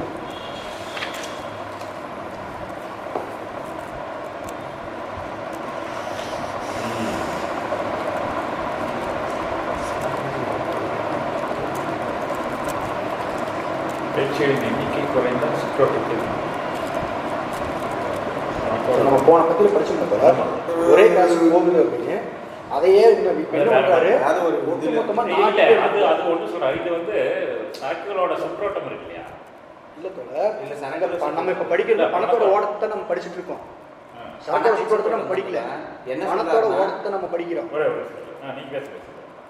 ஒரு பணத்தோட அளவு வந்து இப்போ நம்ம படித்தோம் இல்லையா, இந்த 2 பவுண்டு, இந்த 2 பவுண்டு வந்து 4 சரக்குகள் கைமாற்றத்துக்காக பயன்படுச்சு. அப்போ மொத்தமாக ஒரு நாட்டில் வந்து ஏக காலத்தில் நடக்கக்கூடிய சுற்றோட்டத்தில் இது மாதிரி ஒரு காய் ஒரு 2 பவுண்டு ஒரு 2 பவுண்டு எத்தனை சுற்றோட்டத்தை செய்யுதோ அதே மாதிரி அதோட அளவை வச்சுக்கிட்டோம். இதே மாதிரி ஒவ்வொரு 2 பவுண்டு சுற்றோட்டத்தை எவ்வளோ செய்யுதோ அதை வச்சு வந்து அந்த பணத்தோட சுற்றோட்டத்தை நம்மளால் அளக்க முடியும். அப்போ இந்த பொருள்கள் வந்து அதிகமான சுற்றோட்டத்தில் ஈடுபடுது. ஒரு 2 பவுண்டு வந்து இப்போ 4 பார்த்தோம், 5, 6, 7, 8, 10 சுற்றோட்டத்தில் அந்த ஒரு குறிப்பிட்ட பீரியடில் இந்த 2 பவுண்டே கைமாற்றப்படுதுன்னா சுற்றோட்டம் பணத்தோட அளவு வந்து கம்மியாயிடும் இல்லையா? இந்த ஒரு 2 பவுண்டு இருந்தாலே இத்தனை சரக்கை கைமாற்ற முடியும்னா 2 ரூபா போதும். இல்லை இந்த 2 ரூபா நான் வந்து வச்சுக்கிட்டேன், கைமாற்றாமல் வச்சுக்கிட்டேன் அப்படின்னா இன்னொரு 2 ரூபா தேவைப்படும். அப்போ இந்த சுற்றோட்டத்தின் அளவு ஒரு குறிப்பிட்ட பணத்தோட அளவு சுற்றோட்டத்தின் அளவு குறையுது அப்படின்னா அந்த சந்தையில் தேவைக்கூடிய சுற்றோட்டத்தோட பணத்தோட அளவு அதிகமாக இருக்கும் அப்படின்ற விஷயத்த வந்து சொல்ல வர்றாரு இல்லையா? அவ்வளோதான். இப்போ ஆக்சுவலாக பார்த்தோம் அப்படின்னா இது இப்போ எப்படின்னு தெரியல. ஒட்டுமொத்தமாக ஆகும்போது பேங்க்காரங்களுக்கு ஈஸி தானே. இந்த பக்கம் இவர்கிட்ட 500 ரூபா வந்து நீங்கள் வட்டி கட்டணும், இந்த 500 ரூபா இங்கே கொடுத்துட்டாரு, இதை வந்து இவர் நகை வச்சுட்டான்னு சொல்லி அவர்கிட்ட 500 ரூபா அங்கே கை மாற்றிக்குவார். மறுபடியும் வந்து இவர் யாரோ கடைக்காரங்கிட்ட கொடுத்துட்டு அந்த கடைக்காரன் மறுபடியும் வந்து சேவிங்ஸை போகிறதுக்கு இங்கே 500 ரூபா கொடுக்குறான். அப்போ இந்த ஒரே 500 ரூபா தான் மாறி மாறி மாறி மாறி மாறி மாறி இத்தனை சுற்று. அப்போ இத்தனை இதுதான் பேங்கர்களுக்கு வந்து ரொம்ப அதிக காசு வந்து எவ்வளோ அதிகமாக பயிற்சி ஆகுதோ அந்த அளவுக்கு குறைந்த இது வந்து பணம் இருந்தால் ஒரு காசு வந்து சுற்றோட்டத்தில் ஒரு ஸ்பீடாச்சுன்னா உங்களுக்கு வந்து உங்களுக்கு குறைஞ்ச காசு போகும். ஸ்லோவாச்சுன்னா உங்களுக்கு வந்து காசு அதிகமாக வந்து கைமாற்றது பயிற்சி இங்கிருந்து அங்கிருந்து பயிற்சி. இந்த ஒரே ஒரு இது வந்து அதிகமான இடப்பயிற்சிகள் செஞ்சிச்சுன்னா கம்மியாக இருக்கும், கம்மியான காசு போதும். அதோட ஸ்பீடு வந்து ரொம்ப குறைவாக இருக்குன்னா அதிகமான காசு அதுக்கு வந்து போட வேண்டியது. இது சுற்றோட்டத்துக்கு அந்த காசுக்கு நம்ம என்ன பண்ணுறோம், முதல்ல இது பழைய கணக்கு தான். அவர் எழுதும்போது இருந்த காலகட்டங்களில் இன்னைக்கு மாறிடுச்சா இல்லை அப்படி தான் இருக்கான்னு தெரியல. என்னென்னா ஒட்டுமொத்தமாக இந்தியாவோட ஜிடிபிக்கு ஈவனாக, அதாவது உற்பத்தியாகக்கூடிய பொருளுக்கு ஈவனாக, அதாவது தங்கத்தோட மதிப்பு வச்சு அந்த தங்கத்தோட மதிப்பிலான பணத்தை அச்சடித்து பணத்தை சுற்றி கொடுப்பாங்க. எவ்வளோ தங்கம் இருக்கோ அந்த தங்கத்தோட மதிப்பில் தான் சுற்றுவரத்துக்கு விடுவாங்க அப்படின்றது தான் கணக்கில் இருந்தது முதல்ல. இப்போ அந்த தான் இங்கே எடுத்துகிட்டு வர்றாரு. எடுத்துகிட்டு வந்து இப்போ ஒட்டு மொத்தமாக பொருட்கள் வந்து காலத்துக்கு ஒரு 100 கோடி ரூபா 1000 கோடி ரூபா பொருட்கள் உற்பத்தி ஆயாச்சு, சந்தைக்கு வந்துடுச்சு. இப்போ சுற்றுவரத்தில் 1000 கோடி ரூபா வேணும். இப்போ காலமாக தொடர்ச்சியாக நடக்குது. ஒரு பக்கம் விற்கிறாங்க, ஒரு பக்கம் வாங்குறாங்க. இப்போ விற்கிறது ஒரு பக்கம், வாங்குறது ஒரு பக்கம். இது மாறி மாறியான 2 கரணைகள், C to M, M to C. இப்போ இந்த 2 வேலையும் மாறி மாறி நடந்துகிட்டே இருக்கு. ஒரு பக்கம் கம்மியான காசை கொடுத்து கம்மியான பொருளை வாங்குறது, இன்னொரு பக்கம் பார்த்தீங்கன்னா அதிகமாக பொருள் காசை கொடுத்து அதிகமான பொருள் வாங்குறது, விலை உயர்வான. அப்போ இது நிறைய மாறி மாறி நடந்துட்டு இருக்குது அப்படின்றத சுற்றுலா பார்க்குறோம். இப்போ இதில் மொத்தமாக நம்ம இந்த கணக்கு எடுக்கணும் அப்படின்னா ஏதாவது ஒரு காசை கணக்கு எடுத்துக்கலாம். இப்போ ஒரு 500 ரூபாயோ இல்லை 1000 ரூபாயோ இல்லை 2000 ரூபா நோட்டோ அதை எடுத்துக்கிட்டு இந்த 2000 ரூபா நோட்டு எத்தனை சுற்று ஒரு நாளைக்கு போச்சு அப்படின்ற அந்த சுத்துக்களை கணக்கு எடுத்துக்கிட்டு அதிலிருந்து நம்ம ஈவு பகுதி எடுத்து இத்தனை சுத்துக்கு இவ்வளோ வந்துச்சு அப்படின்னு ஒட்டுமொத்தத்தினுடைய சுற்றுவாரத்தில் இவ்வளோ பணம் சுற்றுவாரத்தில் இருந்துச்சு அப்படிங்கிற ஒரு கணக்குக்கு நம்ம வந்துடலாம். இப்போ இதே வந்து அதிகமான பணம் தேவைப்படல, இந்த குறைவான பணம் போதும் இந்த சுற்றுவாரத்தில் அப்படின்ற போது அங்கிருந்து தங்கம் தன்னுடைய இடத்த விட்டு வெளியேறும். தங்கத்தை வெளியேற்றிக்கலாம். என்னன்னா இவ்வளோ சுத்துக்கு இவ்வளோ பணம் வேணும், அதில் இவ்வளோ மதிப்பு வேணும், இப்போ இவ்வளோ மதிப்புக்கான தங்கம் அங்கே இருக்கணும் அப்படின்றது தானே பேச்சு. அப்போ அந்த தங்கம் அங்கே இல்லாமையே குறைவான தங்கத்தையே வச்சு அப்போ 1000 கோடி ரூபாய்க்கான தங்கம் அங்கே இருக்கணும் அப்படிங்கிற அவசியம் இல்லை. வெறும் 500 கோடி ரூபாய் தங்கம் இருந்தால் போது 500 கோடி தங்கம் இல்லாமலே தங்கம் இருக்கிறதா நம்ம எடுத்துட்டு போகலாம். சரக்கு இருக்கு, அதான் சரக்கு இருக்கு. அப்போ தங்கத்தை சுற்றுலேருந்து வெளியெடுத்துக்கலாம். இப்போ இந்த வேலையை தான் பேங்க்காரங்க ரொம்ப நல்லாவே அவங்களுக்கு இந்த தந்திரம் தெரியும். அவங்க என்ன பண்ணுவாங்கன்னா வெறும் 100 ரூபா நோட்டை தூக்கி சுற்றுல விட்டுருவான். அந்த 100 ரூபா நோட்டு இந்தியா முழுவதுமே சுற்றிட்டு வரும்போது ஒரு நாள் சுற்றுலையே அது 100 கோடி ரூபாய் சுற்றா திரும்பி இவர்கிட்ட வெறும் 100 ரூபா நோட்டாக வரும். ஆனால் சுற்றுக்கு பார்த்தோம்னா 100 கோடி ரூபாய்க்கு அது சுற்றி இருக்குது. இன்றைக்கி வந்து பணத்துடைய ஓட்டம் 100 கோடி ரூபான்னு அவன் கணக்கு காட்டுவான் அப்படின்ற சொல்கிறாங்க. இது இந்த ரிசர்வ் பேங்க்லேருந்து ஒருத்தர் வந்தார், ட்ரைபல் ஏரியா பண்ணார். வந்துட்டு 2-3 பேர் ஒரு 10 ரூபா நோட்டு 20 ரூபா இதெல்லாம் வாங்கினாங்க. அது சும்மா அது சொல்லணும், 10 ரூபா 20 ரூபா வாங்கினாரு. அதோட கசங்கிற தன்மை இதெல்லாம் பார்த்து இங்கே வந்து பணம் கொடுக்கும் கரெக்டாக இருக்குது, சரியாக இருக்குது, இல்லை இவ்வளோ இருக்குது, அந்த மாதிரிலாம் சொல்கிறாங்க. எப்படி சொல்கிறாங்க தெரியாது நமக்கு. அதே மாதிரி இன்னொரு வில்லேஜ்லையும் பார்த்தா இந்த பகுதியில் வந்து பணம் புழக்கம் வந்து கம்மியாக இருக்குது, சுற்றுவட்டம் வந்து கம்மியாக வருது அப்படிங்கிற மாதிரி வந்து பேசினாங்க. இதெல்லாம் என்ன அப்படின்னு தெரியல எனக்கு. இந்த இடத்துல இந்த டவுட் மட்டும் கொஞ்சம் கிளியர் பண்ணிட்டீங்க. அது போல இல்லை நீங்கள் பண்ணுறீங்க தொடர்பு சொல்லுங்க தெரியல கூட தோழர் குறிப்பிட்ட எண்ணிக்கையிலான சவரன்களை பிரித்தெடுக்க வேண்டுமானால் அதே எண்ணிக்கையிலான 1 பவுன் நோட்டுகளை சுற்றுலாத்தில் விட்டால் போதும். வங்கியார் எல்லாருக்கும் இந்த இது மட்டும்தான் தோழர். குறிப்பிட்ட எண்ணிக்கையிலான சவரன்களை பிரித்தெடுக்க வேண்டுமானால் அதே எண்ணிக்கையிலான 1 பவுன் நோட்டுகளை சுற்றோட்டத்தில் விட்டாலே போதும். சுற்றோட்டத்திலிருந்து குறிப்பிட்ட எண்ணிக்கையிலான சவரன்களை பிரித்தெடுக்க குறிப்பிட்ட சராசரி ஓட்ட வேகத்தில் சுற்றோட்டத்தால் கிரகிக்கப்பட வல்ல பணத்தின் அளவு குறிப்பிட்டதே என்பதால் குறிப்பிட்ட சராசரி ஓட்ட வேகத்தில் சுற்றோட்டத்தால் கிரகிக்கப்பட வல்ல பணத்தின் அளவு குறிப்பிடப்பட்டதே என்பதால் சுற்றோட்டத்திலிருந்து குறிப்பிட்ட எதையோ போட்டு அதை வந்து எதையோ போட்டு ஒரு அதோட ஸ்பீடை கண்ட்ரோல் பண்ணாங்க அல்லது அந்த போட்டு என்ன பண்ணுறாங்க அது என்னன்னு புரிஞ்சு முடியல. சரி, அது தோழர் பேச சொல்லலாம். மற்ற எல்லாம் போயிடலாங்களா? அந்த கடைசி கேம் கூட மறுபடியும் ஒரு சொன்னா கூட நீங்கள் ஓகே ஓகே ஓகே தோழர்.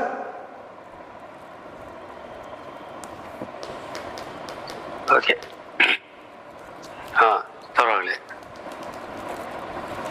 இங்கே வந்து நம்ம ஏற்கனவே பரிவர்த்தனை, அதாவது சந்தையில் சரக்கு பரிவர்த்தனை அல்லது சரக்குகளுடைய உருமாற்றம் எப்படியெல்லாம் நிகழுது அப்படின்றத பார்த்துருக்கோம். ஒரு தனிப்பட்ட ஒரு சரக்கு ஒரு முறை மட்டுமே உருமாற்றம் நடக்கும். அதே போல் அது மாதிரியான ஒரு பகுதி உருமாற்றங்கள் என்பது நடக்கும். ஏன்னா ஒரு சரக்கை வாங்குறவர் வாங்குறதோட சரி, அவர் விற்றவர் வந்து காசை வாங்கிட்டு நேராக பேங்க்கில் போட்டுருவார், இல்லைன்னா அவர் வீட்டில் கொண்டு போய் சேர்த்து வச்சுக்கிடுவார். அந்த மாதிரியான சரக்கு உருமாற்றங்கள் என்பது ஒரு பகுதி. இன்னொன்று, நம்ம ஏற்கனவே பார்த்த அந்த கோதுமை, துணி, சாராயம், விவிலியம், இந்த அடிப்படையிலான ஒரு சங்கிலி, இந்த மாதிரியான சங்கிலி தொடராக நடக்கக்கூடிய அந்த பரிவர்த்தனைகள் என்பது ஒரு பகுதி. இன்னொரு பகுதி வந்து எல்லாம் ஒன்றோடு ஒன்று பின்னி பிணைந்த ஒரு உருமாற்ற தொடர், அதுவும் இணையாக அதில் இருக்கு. அந்த மாதிரியான இப்படி ஒரு பரிமாற்ற நிகழ்முறைகள் என்பதும் இங்கே வந்து பரிவர்த்தனை நிகழ்முறைகள் என்பது இந்த சந்தையில் இருக்கு. இப்போ இவை அனைத்துமே ஒரு குறிப்பிட்ட அளவில் நடப்பதில்லை. ஒவ்வொன்றும் ஒவ்வொரு தன்மையில் ஒவ்வொரு அளவுல நடக்குது. இப்போ குறைந்த அளவிலான மதிப்புகள் கொண்ட அல்லது குறைந்த அளவிலான விலைகள் கொண்ட பரிவர்த்தனைகள் நடக்கு. மொத்தமான அதிக அளவிலான அது மொத்தமான பரிவர்த்தனை அங்கே எதுவும் நடக்குது என்பதை நம்ம பார்க்கணும்.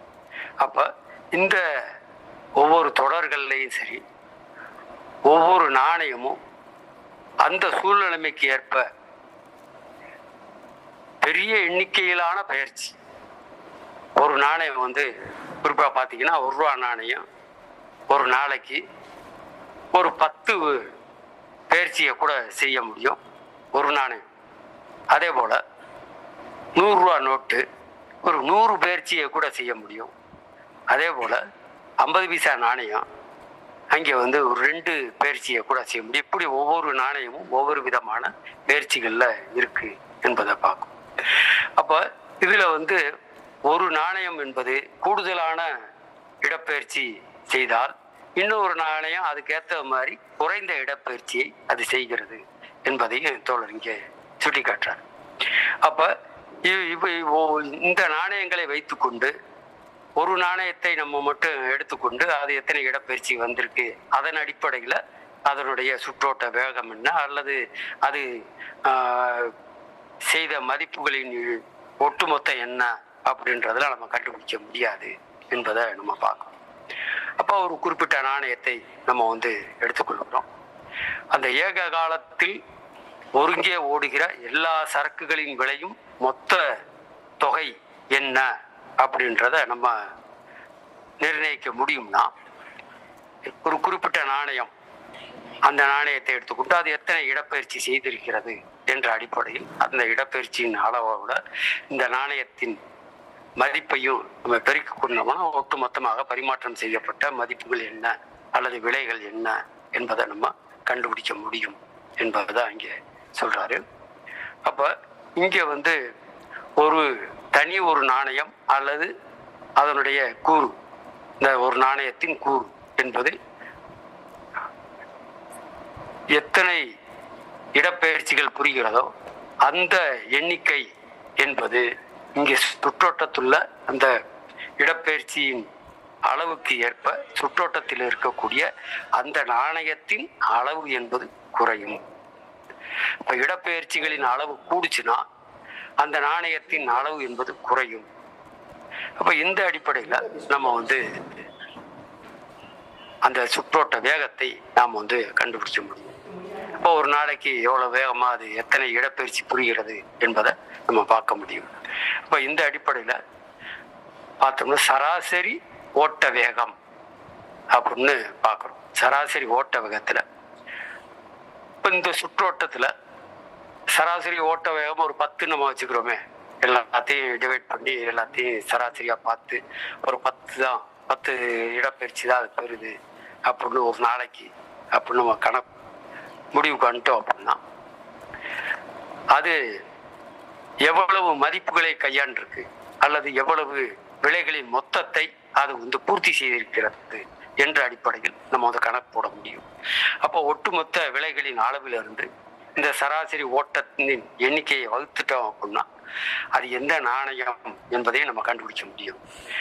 அப்ப இந்த மார்க்கெட் என்பது, இந்த பரிவர்த்தனை என்பது இந்த ஓட்ட வேகத்தில் இருக்கக்கூடிய இந்த சுற்றோட்ட ஊடகத்தின் அளவை எந்த அளவுக்கு கிரகிக்க முடியும் அப்படின்னா அதனுடைய சராசரி வேகத்தையும் அந்த நாணயத்தின் மதிப்பையும் கொண்டு நம்ம பெருக்கணும்னா தான் அதை வந்து நம்ம கண்டுபிடிக்க முடியும் என்பதையும் தொடங்க சொல்றேன்.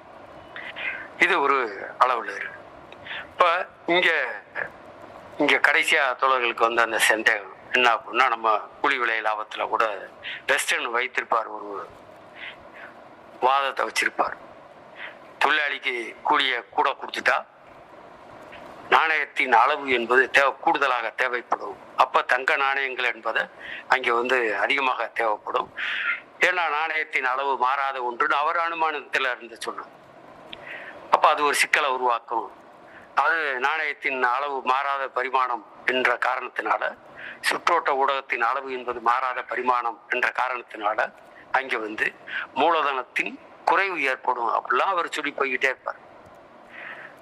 அதைத்தான் தோழர் வந்து இங்க வந்து என்ன சொல்றாரு அப்படின்னா, இந்த சவரனில் புழங்கக்கூடிய நாணயம் அப்படின்னா தங்க காசு.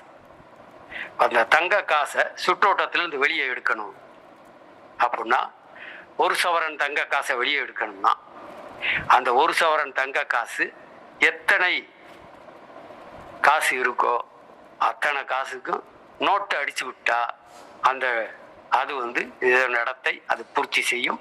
அந்த தங்க காசுகளை வங்கியாளர் தன்னுடைய சேஃப்டி லாக்கருக்கு கொண்டு போயிடுவார். இப்ப அந்த இடத்துல நாணயங்கள் புழங்கக்கூடிய நாணயங்களை பிரித்து எடுப்பது அப்படின்றது அதுதான். ஏன்னா பேப்பரை அடிச்சு நோட்டா வச்சு அது அரசாங்கத்தோட அதிகாரப்பூர்வமான ஒரு பணமாக அது செயல்படும் போது அந்த தங்க நாணயங்களை புழக்கத்திலிருந்து வெளியே எடுப்பதற்கு அது ஒரு வழி என்பதுதான் தொடர் மாதிரி சொல்றாரு. இதைத்தான் அந்த அந்த குறிப்பிட்ட காலத்துல வங்கியாளர்களும் இதைத்தான் செஞ்சிருக்காங்க என்பதையும் குறிப்பிட்டு சொல்றாரு. அப்ப நாணயங்களின் அளவை சுற்றோட்ட ஊடகமாக செயல்படக்கூடிய நாணயங்களின் அளவை குறைப்பதற்கு அல்லது நாணயங்களையே ஒரு குறிப்பிட்ட அளவிலான அல்லது குறிப்பிட்ட பரிமாணம் உள்ள அல்லது குறிப்பிட்ட மதிப்புள்ள நாணயத்தையே சுற்றோட்டத்திலிருந்து எடுத்துடணும் அப்படின்னா இந்த வேலையை செஞ்சா போதும். இப்போ வந்து நம்ம 25 பைசா நாணயம் வந்து காணாமையே போச்சு. இதை எப்படி வெளியே எடுத்தாங்க? விலைவாசி கூடுது, அதுக்கு மதிப்பே இல்லை அப்படின்றதெல்லாம் இல்லை. இப்பவும் 50 பைசா நாணயத்தை நம்ம வந்து இப்பவும் பார்க்க முடியல, இருக்கு. ஆனா அதுல வந்து 2 நாள்னா சாமானை வாங்கினோம்னா தான் அந்த 50 பைசாவை கொடுப்போம். இல்லைன்னா அதுக்கு ஏற்ற மாதிரி ஏதாவது ஒரு சரக்கை நம்ம தள்ள கட்டி விடுவோம், சாக்லேட்டு கையில கொடுக்குற வேலையெல்லாம் நடக்கும், அதெல்லாம் இருக்கு. அப்ப இந்த 25 பைசா நாணயத்தை புழக்கத்திலிருந்தே எடுத்தது எப்படி? அதுக்கு பதிலாக நோட் அடிச்சாங்களான்னா இல்லை, அது வேற தன்மையில் அது இருக்கு என்பதையும் பார்க்குறோம். அப்போ இங்கே அந்த ஒரு சவரன் தங்க காசை வெளியே எடுக்கிறதுக்கான ஒரு வழிமுறையைத்தான் தோழர் மார்க்ஸ் இங்கே வந்து குறிப்பிட்டு சொல்றாரு. இப்போ இது ஏன் அந்த ஒரு சவரன் தங்க காசை வெளியே எடுக்கணும் அப்படின்றத நம்ம பின்னால வரக்கூடிய பாராகிராஃப்ல வந்து படிப்போம். ஏன்னா அவற்றின் தேய்மானம் இருக்கு, அவற்றின் கலவைகள் இருக்கு, அந்த விஷயத்தெல்லாம் நம்ம பின்னால படிப்போம். அதனால இந்த சவரன் தங்க காசை வெளியே எடுக்கிறதுக்கான வழியை தான் சொல்லியிருக்காரு, வேற ஒன்றும் அதுல இல்லை. நன்றி.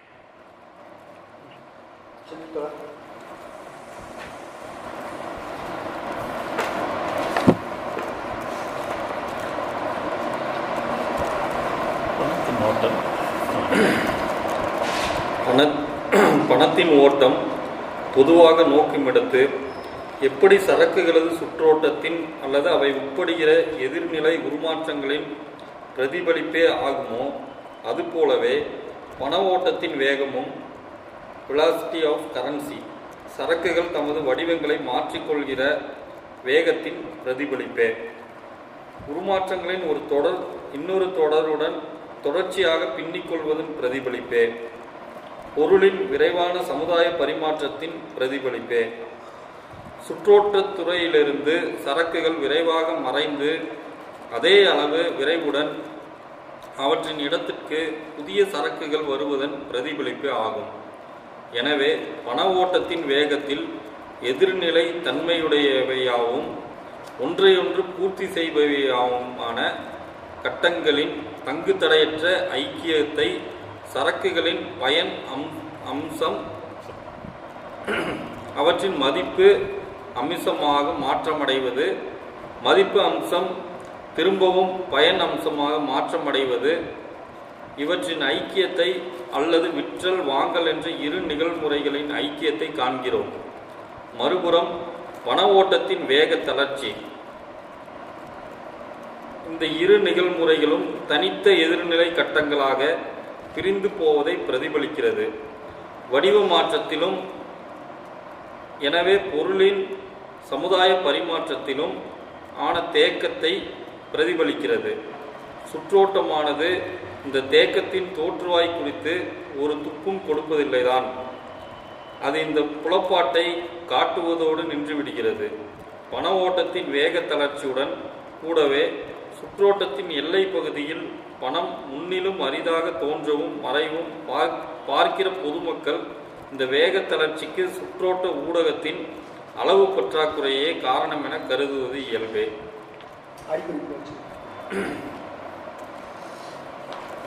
85 பணம் விற்பது வாங்குவது இவற்றின் பொதுவான அளவையாக இருக்க விற்பதற்கு ஒன்றை வைத்திருக்கிற எவரும் அதனை வாங்குவதற்கு வியாபாரி யாரும் இல்லாமல் போனதும் தன் சரக்கு விலை போகாததன் காரணம் அரசு அல்லது நாட்டில் பணத்தின் பற்றாக்குறையே என்று நினைக்கக்கூடிய நிலை இப்போது உள்ளது. ஆகவே பணப்பற்றாக்குறை என்ற கூச்சல் பரவலாக எழுகிறது. இது பெருந்தவறாகும். பணத்துக்காக கூச்சல் போடும் இவர்கள் விரும்புவதென்ன? நாட்டில் இன்னும் அதிகமான பணம் இருந்தால் தன் சரக்குகளுக்கு உரிய விலை கிட்டுமென நினைப்பதாக சாகுபடியாளர் குறைபட்டு கொள்கிறார். அப்படியானால் அவருக்கு பணம் தேவையில்லை என்றும் அவர் விற்க தயாராக இல்லை, ஆனால் விற்க முடியாத அவரது தானியத்துக்கும் கால்நடைக்கும் ஒரு விலையே தேவை என்றும் தோன்றுகிறது. அவர் ஒரு விலையை பெற முடியாதிருப்பது ஏன்? ஒன்று, அவருக்கு இருப்பது போலவே சந்தைக்கு வருகிற பெரும்பாலருக்கும் விற்க வேண்டிய அவசியமும் சிலருக்கே வாங்க வேண்டிய அவசியமும் இருக்கும் விதத்தில் நாட்டில் தானியமும் கால்நடையும் அதிகப்படியாகவே உள்ளன. அல்லது 2, ஏற்றுமதியின் மூலம் வெளிச்செல்லும் வழக்கமான வழி இல்லாமல் போகிறது. அல்லது 3, மக்கள் வறுமையினால் முன்பு செலவு செய்த அளவுக்கு தமது நாட்டில் தமது வீட்டில் செலவு செய்யாதிருப்பது போன்ற காரணத்தால் நுகர்வு குன்றிவிடுகிறது. இதனால் சாகுபடியாளரின் சரக்குகளை சிறிதேனும் உயர்த்தப் போவது குறிப்பிட்ட பண வகையின் அதிகரிப்பன்று.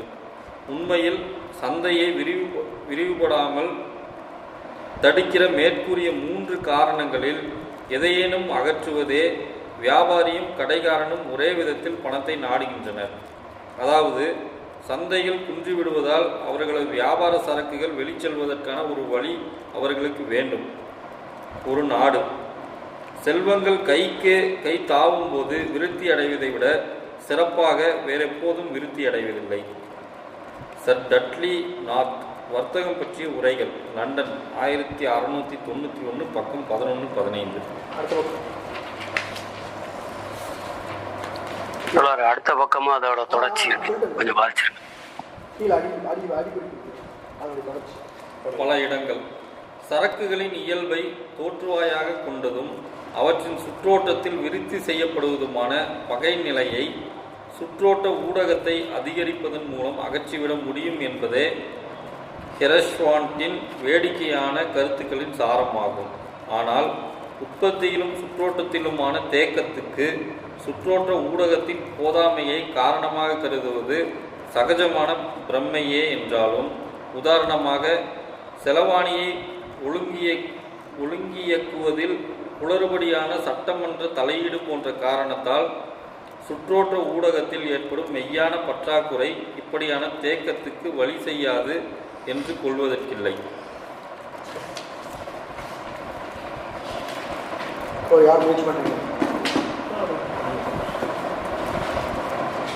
அடிக்குறிப்பே ஒன்றும் தெளிவாக போட்டாங்க மேலே படித்தது.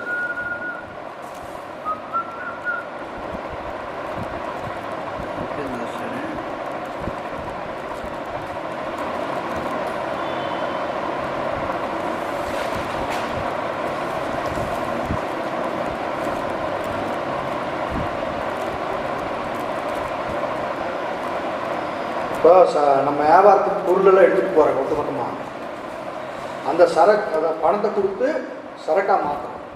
இப்போ ஆக்சுவலாக உண்மையாக இங்கே என்ன நடக்குது அப்படின்னா, சரக்கை வியாபாரம் பண்ணுற அந்த செயல் தான் நடக்குது, பணத்தை கொண்டு போகிற செயல் நடக்குது.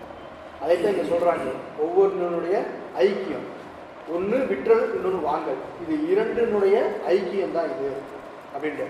இது ரெண்டுமே மாறி மாறி நடந்துட்டு. இப்போ இப்படி பார்க்கலாமே,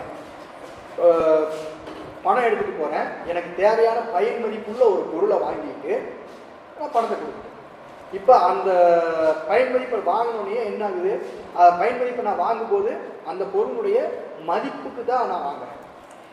ஆனால் ஆக்சுவலாக அது பயன் மதிப்பாக இருக்குது அந்த பொருள் எனக்கு, ஆனால் அதனுடைய மதிப்புக்கான பணத்தை கொடுத்துக்கிட்டு தான் நான் வாங்கிக்கிறேன். இப்போ ஒவ்வொரு பயன் மதிப்புகளும் மதிப்புகளாக மாற்றம் அடையுது, ஒவ்வொரு மதிப்புகளும் பயன் மதிப்பாக மாறுது அப்படின்ற இந்த ஐக்கியத்தை நம்ம பார்க்கலாம். இதனுடைய இந்த இதில் என்ன ஆகுது அப்படின்னா, இந்த சுற்றோட்டத்தில் ஒரு வேகம் கம்மியாகுது. வேகம் கம்மியாகுது அப்படின்னா ஒட்டுமொத்தமாக சந்தையில்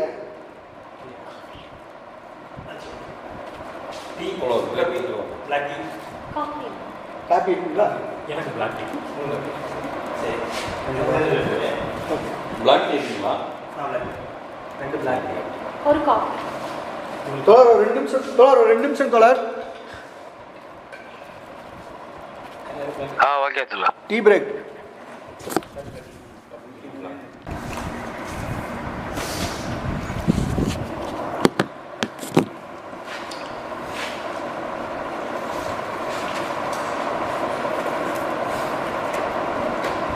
இப்போ இந்த விற்றல் வாங்கல் அப்படின்றது தொடர்ச்சியாக மாறி மாறி நடந்துட்டு இருக்கு. தோழர் ஆரம்பிச்சிடறேன் தோழர்.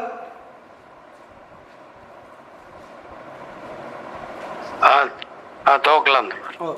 அப்போ இந்த விற்றல் வாங்கல் அப்படின்றது தொடர்ச்சியாக நடந்துட்டு இருக்குது அப்படின்னு பார்க்குறோம். இந்த விற்றல் வாங்கலுடைய ஐக்கியம் தான் இந்த சரக்குகளோட சுற்றோட்டம் அப்படின்றத பார்க்குறோம். இதில் பணத்தோட ஓட்டம், அதாவது வேகம் குறைஞ்சிருச்சு. அது ஏன் குறையுது அப்படின்றது அப்புறம் சொல்ல வரும்போது சொல்லுவார். இப்போ ஒட்டுமொத்தமாக ஒரு சந்தையில் ஒரு குறிப்பிட்ட ஒரு பொருளை எடுத்துக்கலாம். இப்போ பனியனு அப்படின்னு இருக்கலாம். இப்போ அந்த ஒரு பொருளையே உற்பத்தி பண்ணுறது பல இருப்பாங்க. சந்தையில் நிறையா பேர் வருது. நிறையா பேர் அந்த பொருளை சந்தையில் கொண்டு வைக்கும்போது ஒரு சிலரோட பொருள் தேங்கி நிற்கக்கூடிய ஒரு சூழல் இங்கே ஏற்படுது. சரக்குடைய தேக்கம் ஏற்படுறதுக்கான காரணம் இந்த இடத்துல தான் உற்பத்தி ஆகுது.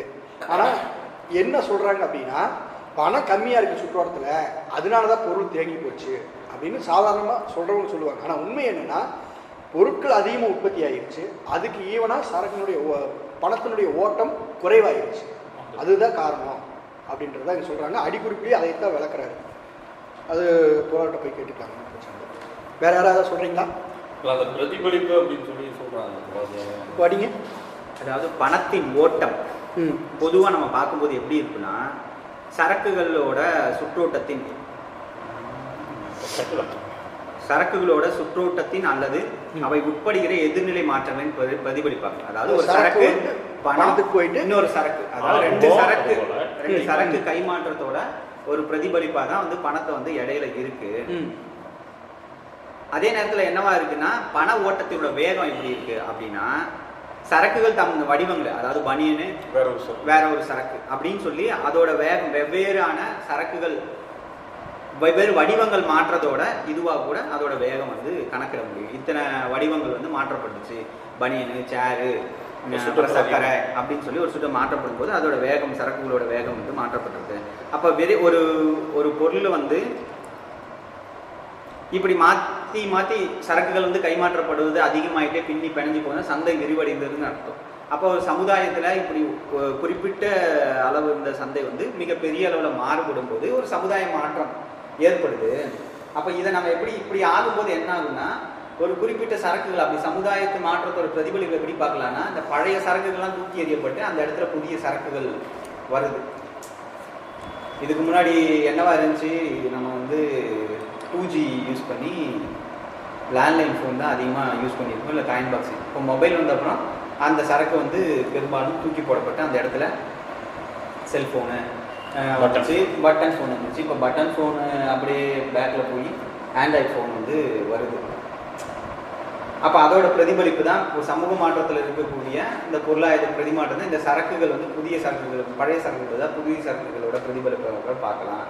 அதே நேரத்தில் பண ஓட்டத்தின் வேகத்தில் எதிர்நிலைத்தன்மையாகவும் ஒன்றை ஒன்று பூர்த்தி செய்யுமான கட்டங்களில் தங்கு தடையற்ற ஐக்கியத்தை சரக்குகளின் பயனம்சம் மற்றும் மதிப்பம்சம், அதாவது இத்தனை மதிப்பு இருக்குன்னு சொல்லி நம்ம ஒரு விலையை வந்து தீர்மானிக்கிறோம். ஒரு இதுக்கு வந்து அது வந்து பயனாக இருந்தால் மட்டும்தான் கைமாற்றப்படும். இந்த மதிப்பு வந்து பயன் அம்சத்துக்கு கைமாற்றப்படும். அதே நேரத்தில் மதிப்பு இருக்கக்கூடிய ஒரு சரக்கு வந்து பணமாக வந்து கைமாற்றப்படும்.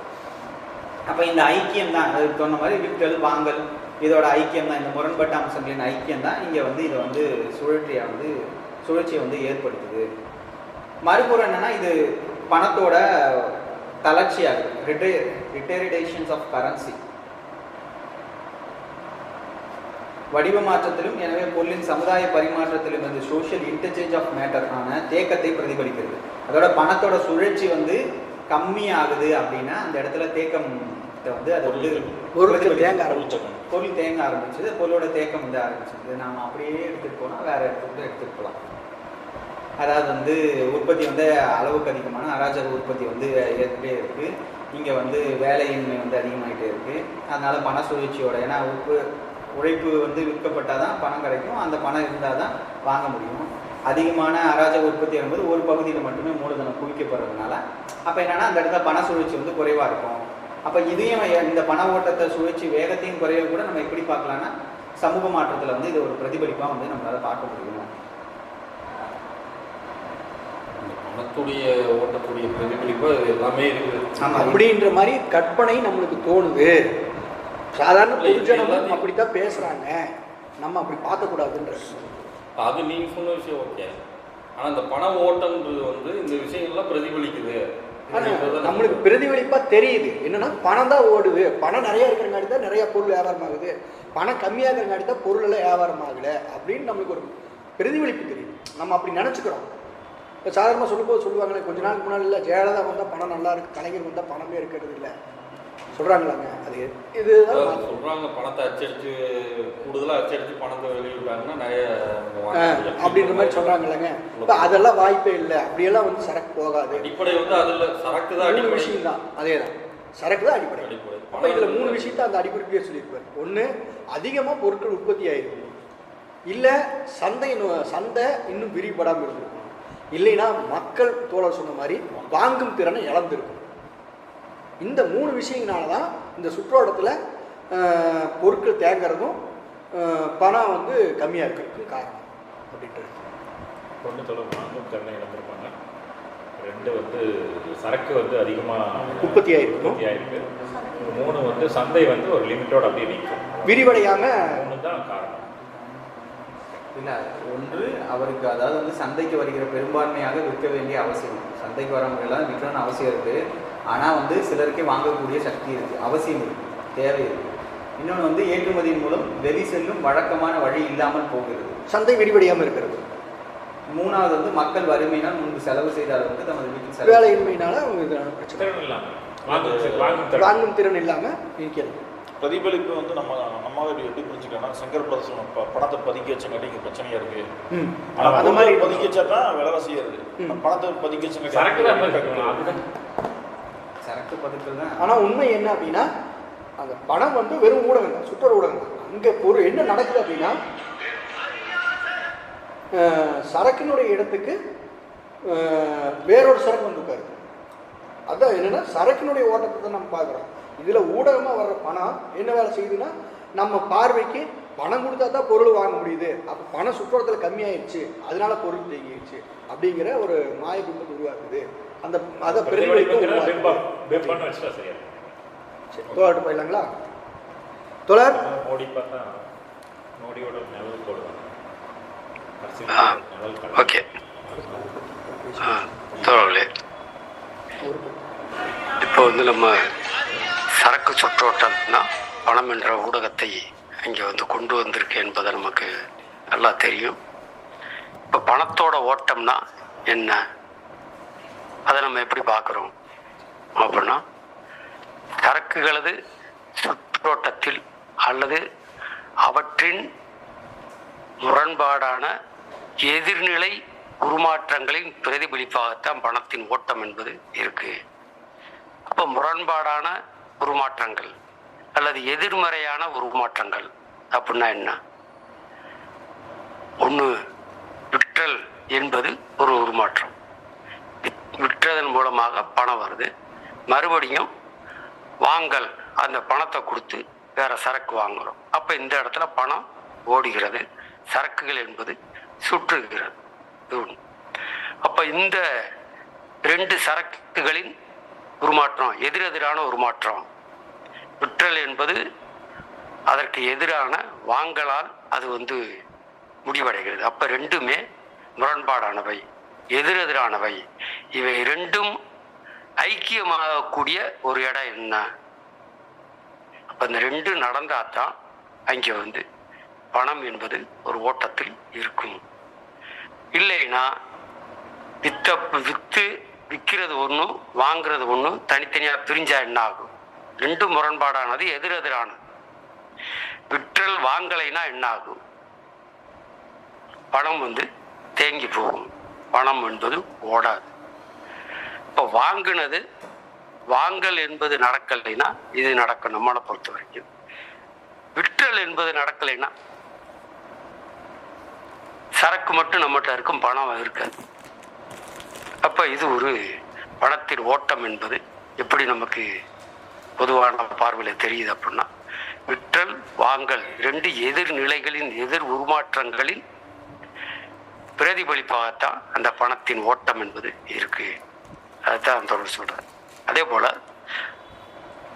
பண ஓட்டத்தின் வேகம், வெலாசிட்டி ஆஃப் தி கரன்சி, அது எதன் பிரதிபலிப்பாக இருக்கு அப்படின்னு பார்த்தா, சரக்குகள், ரெண்டு சரக்குகள் மட்டுமில்ல, பல்வேறு சரக்குகள் தங்களை உருமாற்றிக் கொள்வதன் வேகத்தை பிரதிபலிக்குது, தங்களது வடிவங்களை மாற்றிக்கொள்வதன் வேகத்தை பிரதிபலிக்குது. இப்போ உருமாற்றங்களில் ஒரு தொடர் இன்னொரு தொடருடன் தொடர்ச்சியாக பின்னி பிணைந்து கொண்டிருக்கு. அப்படின்னா ஒரு சரக்கு இன்னொன்னா மாறுது, இன்னொரு சரக்கு இன்னொன்னா மாறுது. அதே நேரத்தில் இது மாதிரியான உருமாற்றங்கள் என்பது தொடர்ச்சியாக நடந்து கொண்டே இருக்கும்போது தான் அந்த பண ஓட்டம் என்பது, அதனுடைய வேகம் என்பது, எத்தனை சரக்குகள் அங்கே வந்து தங்களை அந்த குறிப்பிட்ட அளவு மதிப்போடு அது வந்து உருமாற்றம் செய்து கொள்கின்றனவோ அத்தனை வேகத்தில் அந்த பணம் ஓட்டம் என்பது இருக்கு. ஓட்ட வேகம் என்பது அதனுடைய பிரதிபலிப்பாக இருக்கு என்பதை பார்க்கிறோம். அது அதே போல பொருட்களின் விரைவான சமுதாய பரிமாற்றத்தின் பிரதிபலிப்பு. சமுதாய உற்பத்தின்றோம், ஏகப்பட்ட பொருட்கள் இருக்கு, அல்லது ஒரு பொருள் நம்ம உற்பத்தி பண்ண ஒரு பொருள் என்ன வேகமா சமுதாயத்துக்கு பரிமாற்றம் செய்யப்படுது, பரிவர்த்தனை செய்யப்படுகிறது என்பதை பொறுத்து தான் அந்த ஓட்ட வேகம் என்பது அங்கே இருக்கு என்பதையும் தொடர் இங்கே குறிப்பிட்டு சொல்றாங்க. அதே போல சுற்றோட்டத்துறையிலிருந்து சரக்குகள் வேகமா மறைஞ்சு அந்த இடத்துக்கு புதிய சரக்குகள் வரணும். ஏன்னா சுற்றோட்டத்துறையிலிருந்து வெளியே போகும்போது அந்த சரக்குகள் வந்து நுகர்வுக்குள் வீழும். அப்ப அந்த நுகர்வின் தேவையை பூர்த்தி செய்வதற்கு புதிய சரக்குகள் வேகமா வரணும். அப்படி வரலைன்னா அங்க என்ன நடக்கும்? உற்பத்தி என்பது குறைஞ்சு போச்சுன்னா அங்க வந்து தேவை என்பது கூடிரும். நம்ம அந்த விஷயத்துக்குள்ள இப்ப போக வேண்டியதில்லை. அப்ப பழைய சரக்குகள், இப்ப சந்தையில இருக்க சரக்குகள் வேகமா காலியாகி புதிய சரக்குகள் அதே வேகத்துல உள்ள வரணும். அப்ப சந்தையில ஒரு சரக்குகளின் அளவு என்பது ஒரு நிலையான அளவுல இங்க இருந்துகிட்டே இருக்கணும். ஆனா பழைய சரக்குகள் ஓடிக்கிட்டே இருக்கணும், புதிய சரக்குகள் வந்துகிட்டே இருக்கணும். அப்ப இவற்றின் அந்த பழைய சரக்குகள் போவதும் புதிய சரக்குகள் வருவதுமான அந்த நிலைமையும் அந்த பணத்தின் ஓட்ட வேகம் என்பது பிரதிபலிக்குது என்பதையும் பார்க்கும். அப்ப எதிர்நிலை தன்மை அப்படின்னு சொல்றது அதே போல ஒன்றை ஒன்று பூர்த்தி செய்வோமான கட்டங்கள், அதான் விற்றலும் வாங்கலும் எதிர்நிலை தன்மை கொண்டவை. ஒன்றை ஒன்று பூர்த்தி செய்யக்கூடிய வடிவங்கள் அப்படின்னா விற்றல் என்பது அங்கே வந்து அடுத்து அந்த விட்டு பணமா மாறி அந்த பணம் மறுபடியும் நம்ம சரக்காக நம்ம கைக்கு வரலைன்னா அது பூர்த்தி அடையாது. அப்ப இருவேறு எதிர்நிலைகள், முரண்பாடுகள் என்பவை இங்கே ஐக்கியமாக வேண்டும். அப்படி ஐக்கியமானால்தான் அந்த வடிவ மாற்றங்கள் என்பது சுற்றோட்டமாக நடக்கும். அதே நேரத்தில் பணம் என்பது ஓட்டமாக இருக்கும், ஓடிக்கொண்டே இருக்கும். பணம் என்பதும் ஒரு சுற்றுக்குள் அது சுத்திக்கிட்டு வரும் என்பதை பார்க்கும். இப்ப இந்த வேகம் என்பது குறையும். எப்ப குறையும்? அப்படி குறைஞ்சிச்சுன்னா அதுக்கு என்ன காரணம் அப்படின்னா இந்த ரெண்டு எதிர்நிலை உருமாற்றங்கள் விற்றலும் வாங்கலும் இதுல ஒண்ணு மட்டும் நடந்து ஒண்ணு நடக்கல அப்படின்னா பணம் என்பது தேங்கி போகும். பணத்தின் ஓட்ட வேகம் என்பது அங்கே ஒன்று டெட்டு, இன்னொன்று அது வந்து ஸ்லோவா, ஏன்னா அது மெதுவாக ஒரு நாளில் வந்து 10 ரூபா பணம் வந்து 10 முறை உருமாறுவது 5 முறையாக மாறும், அல்லது 3 முறையாக அது வந்து பணம் என்பது மாறும். 3 கைக்கு மாறும், இல்லைன்னா 5 கைக்கு மாறும். இப்போ எத்தனை கை? 10 கைக்கு மாறிக்கொண்டிருக்கக்கூடிய பணம் 3 கைக்கு மட்டுமே மாறுதுன்னா அப்போ அது வந்து சுற்றோட்ட வேகத்தின் தளர்ச்சி, ரிட்டார்டேஷன் ஆஃப் மணி அப்படின்னு, கரன்சி அப்படின்னு சொல்றாரு. அப்ப இந்த இருவேறு கட்டங்கள், இருவேறு வடிவ மாற்றங்கள் என்பது அங்க வந்து நடக்கல அப்படின்னா அந்த இடத்துலதான் ஒரு தேக்கம் என்பது இருக்கு என்பதை சொல்றாரு. அப்ப சுற்றோட்டம் என்பது இந்த தேக்கத்தின் துவக்கம் எது அப்படின்றத சுற்றோட்டம் வந்து சொல்லல. ஆனா அது வந்து புலப்பாட்டை தெரிவிக்கிறது. இப்படி ஒரு சுற்றோட்ட வேகம் குறைந்திருக்கு, பணம் வந்து ஓட்ட வேகம் குறைந்திருக்கு என்பதை அந்த சுற்றோட்டம் வந்து புலப்படுத்துகிறது என்பதை பார்க்கிறோம். அப்ப இந்த நிலைமையில தான் அந்த எதிர்முனையில் இங்கே சரக்கு நம்ம வச்சிருக்கோம், எதிர்முனையில பணத்தை பார்க்கணும். இப்போ பணத்தை பார்க்க முடியல அப்படின்னா அங்கே வந்து என்ன நடக்கும்? சரக்குகள் என்பது தேங்கி போகும், பணம் என்பது இல்லை. இங்கே வந்து சமூகத்தில் பணத்தின் அளவு வந்து குறைவா இருக்குன்னு நம்மளை யோசிக்க வைக்கும். இப்படித்தான் எல்லாருமே பணத்தின் அளவு குறைந்ததுனால தான் நம்ம சரக்கு விலை போகல என்ற கருத்துக்கு இந்த வியாபாரிகளாக இருந்தாலும் சரி அல்லது உற்பத்தியாளர்களாக இருந்தாலும் சரி இந்த பார்வை என்பது அது ஒரு இயல்பான பார்வையாகத்தான் தோழர் வந்து சொல்றாரு. அப்ப ஊடக அளவின் பற்றாக்குறை தான் இந்த சரக்கு தேக்கத்துக்கு காரணம் என்று அவர்களை தவறாக நினைக்க வைக்கிறது என்பதை தோழர் மார்க்சிங் வந்து சொல்றாரு. அப்ப அடிக்குறிப்புல அவர் வந்து சொல்றாரு, அது நம்ம ஏற்கனவே சொல்லிட்டோம். ஒரு வியாபாரி அல்லது ஒரு விவசாயி அல்லது ஒரு கால்நடை மேய்க்கிறவர் தன்னுடைய உற்பத்தி பொருள் விற்கலை அப்படின்னா நாட்டில் பணப்புழக்கமே இல்லை, பணம் குறைஞ்சு போச்சு, அதனால விற்கலை. இப்போ பணத்தின் அளவு கூடினால் தன்னுடைய சரக்கு விலை போகும் என்று அவர் நினைக்கிறார். அப்போ அவருக்கு அங்கே தேவை என்ன? பணத்தின் அளவு தேவையா அல்லது தனது பொருள் விலை போகணும் விற்கப்படணும் என்பது தேவையா? அப்போ இங்கே முக்கியமான விஷயம் என்பது விற்க வேண்டும் என்பதுதான் அவருடைய தேவையாக இருக்கு. ஆனால் அவர் தவறாக பணத்தின் அளவு குறைஞ்சு போச்சு அப்படின்னு அவர் சொல்றாரு என்பதை அப்போ இந்த நிலைமை என்பது ஏன் வந்தது என்பதற்கு தான் தொடர் ஒரு 3 காரணங்களை தொடர் மார்க்சிங் சொல்றாரு. இப்போ அவர் அவரை போலவே அவர் சரக்கு கொண்டு வர்றாரு. அவரை போலவே விற்க வேண்டிய அவசியம் பெரும்பாலாருக்கு இருக்கு, வாங்க வேண்டிய அவசியம் கொஞ்சம் பேருக்கு தான் இருக்கு. வியாபாரிகள் சரக்கு விற்கிறவன் உற்பத்தியாளர்கள் 100 பேர் போறாங்க, அதை வாங்குறதுக்கு 10 பேர் தான் வர்றா அப்படின்னா இவருடைய சரக்கு என்பது விலை போகாது. அப்போ ஒரு பணத்தை கண்ணால கூட பார்க்க முடியாது. இது ஒரு காரணம். அதே போல சரக்கு உற்பத்தி என்பது அந்த சொந்த நாட்டின் உற்பத்தி அளவை, தேவையான உற்பத்தி அளவை மிஞ்சி வெளிநாட்டுக்கு ஏற்றுமதியாகி கொண்டிருக்கக்கூடிய சூழ்நிலைமையில ஏற்றுமதிக்கு தடை அல்லது வெளிநாடுகளில் இந்த பொருளின் இறக்குமதிக்கு தடை, 2 விஷயமும் வருதுன்னு வச்சுக்கோங்களேன். அப்போ என்ன ஆகும்? அப்பவும் இவருடைய சரக்கு என்பது தேங்கி போகும். பணத்தின் ஓட்டம் என்பது அந்த இடத்துல அங்கே நடக்காது. 3ஆவதாக மக்களுடைய வாங்கும் சக்தி குறைவு. அவர்களுடைய வறுமையின் காரணமாக 100 ரூபா ஒரு நாளைக்கு செலவு பண்ணவர் இப்போ 50 ரூபா தான் செலவு பண்ண முடியும் என்ற நிலைமை வரும்போது அப்போவும் அங்கே சரக்குகள் என்பது தேக்கமடையும். ஏன்னா உற்பத்தி அளவு குறையல, அதே அளவுல தான் இருக்கு. அதனால வாங்குறவங்க அளவுக்கு குறைஞ்சிச்சுன்னா சரக்கு என்பது தேக்கமடையும், பணத்தின் ஓட்டம் என்பது தளர்ச்சி அடையும் என்பதுதான் தொடங்கி சொல்றாரு. ஆனா இதற்கு மாறாக பல பொருளாதார அறிஞர்களும் சரி, பொதுமக்களும் சரி என்ன நினைக்கிறாங்க அப்படின்னா, சுற்றோட்ட ஊடகத்தின் அளவு குறைந்ததன் காரணமாக